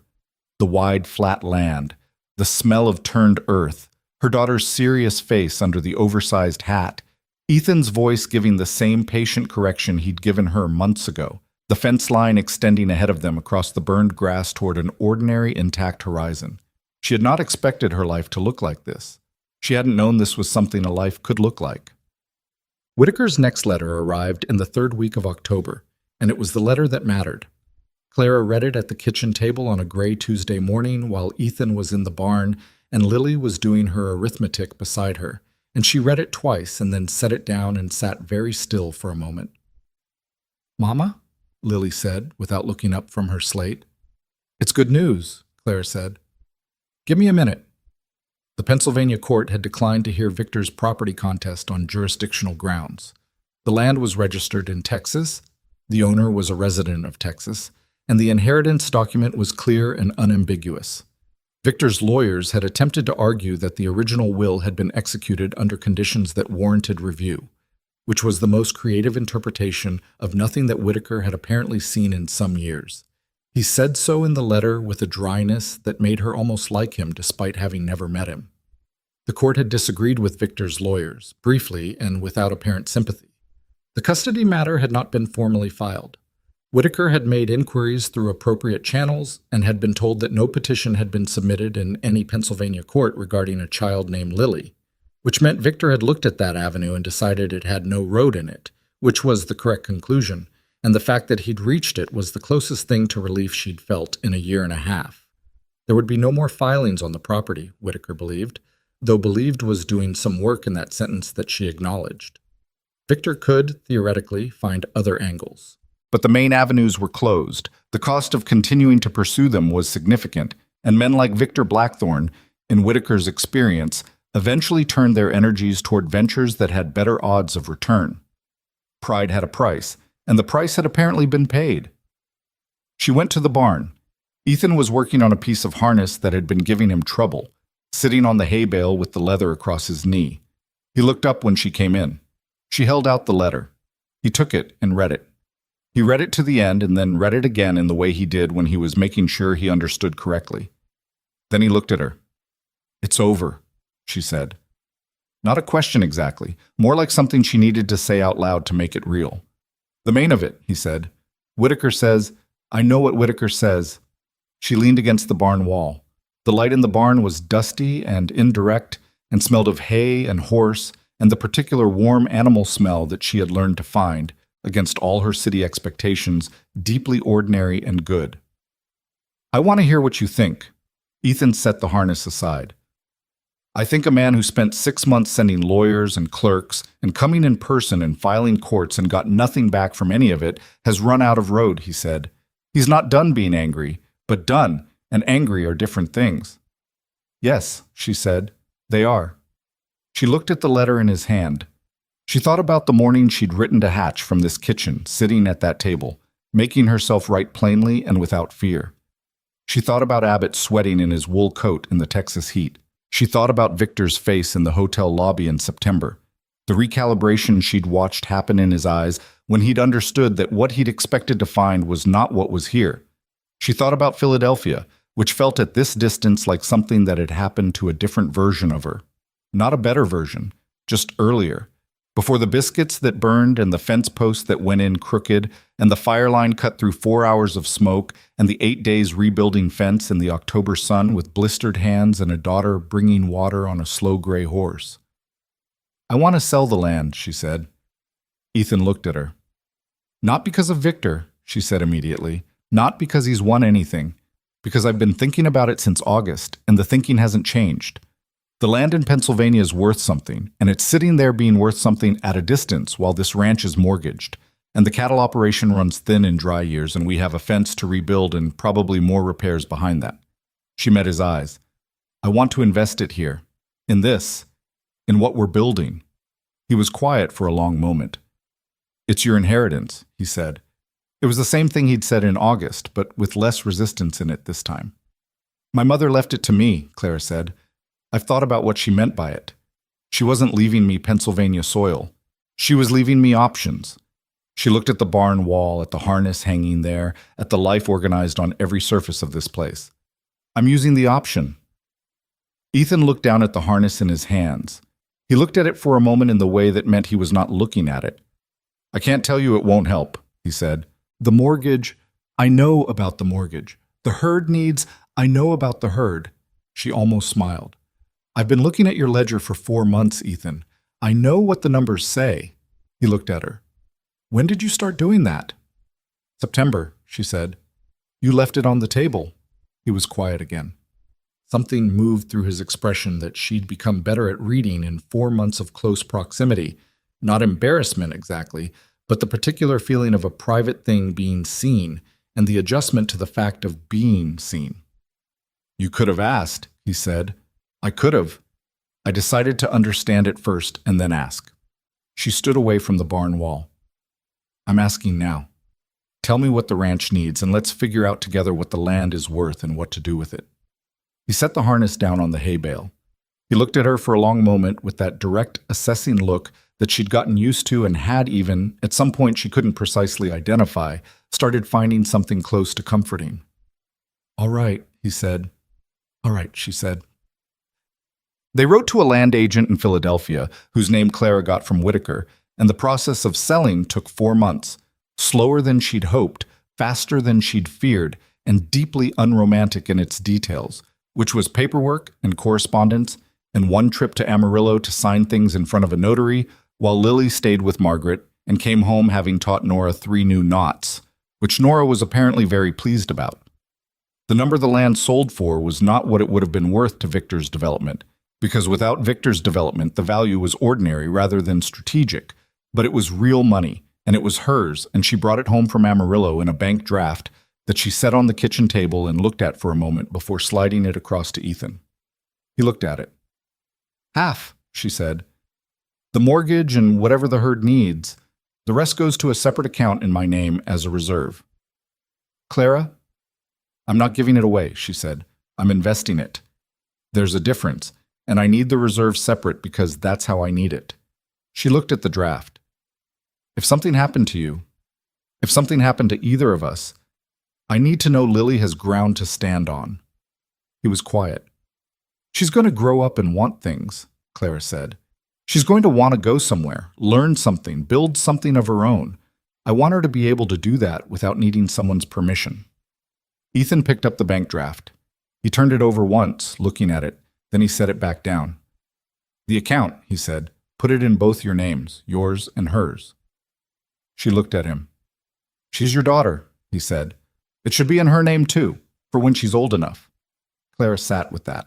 She thought about an 8-year-old girl with a bowline knot in her pocket and a too large hat and an oversized opinion about the philosophical nature of horses. And she thought about what that girl was going to become. And she thought about what it meant to prepare the ground before someone was ready to stand on it. Both names, she said. Both names, he agreed. November came in cold and fast, the first real cold of the season, the kind that arrived in the panhandle like it was correcting an oversight. Clara learned to bank the fire before bed in a way that kept it through the night. She learned the sound the wind made in the chimney when the temperature was dropping versus when it was just being dramatic, which were different sounds once you'd been there long enough to hear the difference. Lily turned 9 in November, a fact that Clara marked by making a chocolate cake with the chocolate she'd ordered from the general store and saved for 3 weeks. The cake rose unevenly and the frosting was thinner than it should have been because she'd gotten the proportions slightly wrong, and it tasted extraordinary. Lily ate 2 pieces and then gave half of a third piece to Ethan when he wasn't expecting it, just set the plate in front of him without announcement, which was the highest form of gift Lily offered things she valued. Ethan ate it without comment, which was also the right response. Margaret and the Caldwell family came over that afternoon, and Nora and Lily disappeared into the barn immediately, and were not seen for 2 hours and came back with hay in their hair and bright faces and no explanation of what they'd been doing, which Clara decided not to examine. Ben Haskell gave Lily a small folding knife with a handle made of deer antler, which he said he'd made himself and which Clara had about 3 seconds of concern about before she looked at Lily's face and decided that the knife was correct. Gerald Tanner gave her a book about animal tracks, illustrated, which Lily received with the reverence appropriate to a sacred object. Clara watched her daughter move through the afternoon, laughing with Nora, showing Ethan the illustrated track of a bobcat, eating a second piece of cake that she'd apparently decided was acceptable after all, and felt something she'd been feeling for weeks in a quieter, more reliable way than she'd felt anything in years. Not happiness as a peak or an event, something more like happiness as a condition, a quality of the air she was breathing rather than a thing that happened to her. She knew better than to trust it completely. She'd trusted things completely before and learned that trust required ongoing work rather than a single act of confidence. But she also knew that some things earned a different kind of trust.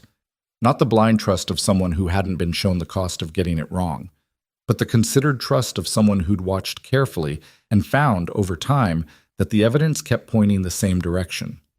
The evidence kept pointing toward this house, these people, this imperfect, mortgaged, fire-marked, blistered hands life on a piece of Texas that had no business being this much like home.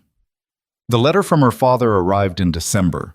She recognized the handwriting and felt the specific cold that recognition produced in her before she'd even opened it. She took it to the kitchen and opened it alone, standing at the counter, and read it. It was not what she'd expected. She'd expected anger or legal formality, or both. What she got was something that surprised her more, a short letter, 2 pages, in her father's familiar hand, which had always been elegant and was now slightly less steady than she remembered, the hand of a man who was older than the last time she'd seen him. He wrote that Victor Blackthorne had ended his pursuit of the matter.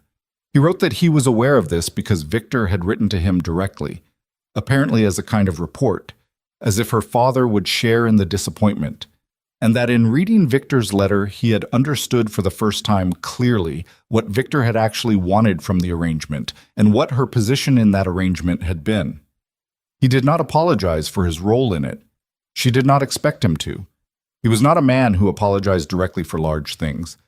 But there was something in the letter, in the way he'd written around the center of it, the careful language, that was trying to say something an apology would have said more cleanly. He wrote that he was well. He wrote that the house was the same. He wrote that he understood she had married a man in Texas, and that he hoped she was being taken care of, which was a thing her father would say, the slightly wrong framing of it. The assumption that being taken care of was the relevant metric, which she had spent the last 8 months learning was not exactly the point. She folded the letter. She stood at the counter for a while. She thought about what it meant to forgive someone who hadn't asked for it. She thought about whether that was even the right word, forgive, or whether it was something more practical, something more like setting down a weight because the weight was yours to carry and you could decide whether to keep carrying it. Whether the person who'd handed you the weight ever acknowledged having done so was almost beside the point. Her father was old, not ancient, but older. She had a life here that he knew nothing about and would not easily understand if she described it. They were separated by 4 days of travel and a larger distance of choices, and she was not ready to close that distance and not sure she ever entirely would be. And she had made her peace with that in the same way she'd made her peace with the blistered hands and the burned biscuits and the fence post that went in crooked, by acknowledging it honestly and continuing to work. She wrote him back. Not a long letter. She wrote that she was well. She wrote that her husband was a good man and that her daughter was growing into someone she was proud of. She wrote that she hoped he was being looked after. She wrote, at the very end, that she did not hold in her heart the kind of permanent anger that made people sick, and that she wished him a good remaining span of his life. She did not say she forgave him. She had not sorted out what she believed about that word in the context of people who didn't ask for it. But she meant what she wrote, and meaning what she wrote was sufficient. She sealed the letter and set it with the outgoing mail, and did not mention it to Ethan until that evening. And when she told him, he listened and asked one question. "Are you all right?" "Yes," she said, and then, "I think so. I'll know better in a few days." "All right," he said. "You're not going to ask what I wrote?" "No," he said. She looked at him. "Why not?" He looked back at her with that steady, direct look. "Because it's yours," he said. "Whatever you decided to say to him is yours." She held that. "I told him you were a good man," she said. Something shifted in his expression. Brief, almost not visible, the kind of thing she could only read because she'd spent 4 months learning to read it. Good, he said, and then quieter. I'll try to keep making that true. Spring came gradually, and then suddenly, the way it always did on the Panhandle, weeks of cold and gray, and then a morning that arrived with the smell of new grass and the specific quality of light that meant winter had stopped insisting. Claire was in the kitchen garden on the first real morning of it, turning the soil for planting, and she stopped and just stood there for a moment with the smell of turned earth around her and the sky enormous and blue overhead, and thought about the stagecoach pulling into Dust River on a July afternoon with a worn carpet bag and an 8-year-old girl and enough fear to fill 3 people. She thought about the woman who had stepped off that stage. She knew her well. She had not stopped being her. You didn't stop being the things you'd survived. They simply stopped being all that you were. That woman had known how to read men carefully. She'd known how to keep herself and her daughter alive through a 1.5 years of impossible circumstances. She'd known how to write a letter that said precisely what needed saying and nothing else. She'd known, somewhere in the part of herself that ran deeper than fear, that running forever was a destination rather than a direction, and that at some point the running had to become something else. What she hadn't known was how to set a fence post, how to read a weather sky, how to bank a fire to last the night, how to cut a fire line in a smoke-thickened afternoon, how to stand in a hotel lobby and ask a man twice whether he had a court order and mean the question the same way both times, how to receive the morning news that the people of a territory had decided to show up for you, quietly, without fanfare, because that was the texture of how life worked here if you were willing to earn it. She hadn't known that trust could be rebuilt in the bones, not just the mind, after it had been broken enough times. That it required evidence and time and consistency and a certain willingness to be wrong again, which was the hardest part. Not the trusting, but the willingness to survive being wrong if it came to that. She had not expected Ethan Callahan. She had expected a transaction, a functional arrangement, a legal shelter, a man who would be tolerable to live with and who would ask nothing too unreasonable. That was what she'd been trying to acquire. She'd read 17 letters and chosen the one that seemed most likely to be tolerable and least likely to harm her.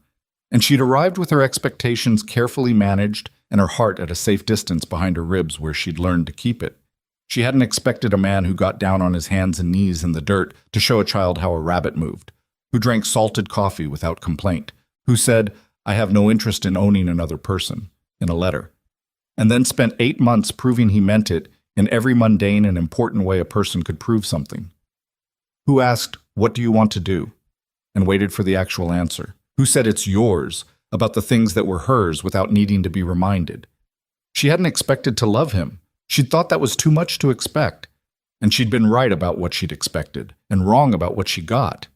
She wasn't sure when it had happened. Somewhere in the space between the biscuits and the fire, between the porch nights and the kitchen mornings, between the first time he'd looked at Lily's crooked horse drawing and said it looked like Fletcher, and the morning he'd said both names about the bank account, with the flatness of someone saying the obvious thing. Somewhere in the ordinary accumulation of it, the feeling had arrived without announcement, which was how the important things usually arrived. She'd told him in January. Not planned, not prepared. They'd been on the porch, a cold night with stars, the coyotes doing their distant conversation, and she'd said it the way she said most things she meant, plainly, without decoration. "I love you," she said. "I thought you should know." He'd been quiet for a moment. "I know," he said. Then, "I've been waiting for you to decide it was worth saying." She looked at him. "How long have you been waiting?" "Since the fire," he said. "Maybe before." "You could have said something." "You had things to work through," he said. "I didn't want to put something else on the pile." She thought about that. About a man who'd understood she was still working through something and had decided to wait rather than press because he trusted her to arrive when she arrived. Because he didn't believe in pushing the door before someone was ready to open it. "I love you," she said again, because the first time was still sitting in the air between them, and she wanted to say it again now that she'd heard his answer. "I know," he said. Then, "I love you too. I thought that was clear, but I should probably say it." She almost laughed. "You should have said it first." "Probably," he agreed. And that was all. The coyotes went on talking. The stars went on being where they were, and Clara Callahan sat on her own porch in the January cold with her husband and felt the weight of the last 2 years. All of it, the fear and the flight, and the fight, and the blistered hands and the burned biscuits, and the crooked fence posts and the hotel lobby, and the smoke-filled afternoon, and the letter from her father. Felt it not as a thing that was over, but as a thing that had made her, and found that she did not want to have been made differently. Lily was 9 and then 10, and at 10 she was taller and louder, and had strong opinions about which horses were intelligent and which were merely agreeable, a distinction she explained to anyone who would listen, including the horses themselves. She and Nora Caldwell were inseparable in the way of children who have found their matching frequency, and the road between the two ranches had been traveled by both of them alone often enough that their mothers had stopped tracking the trips individually.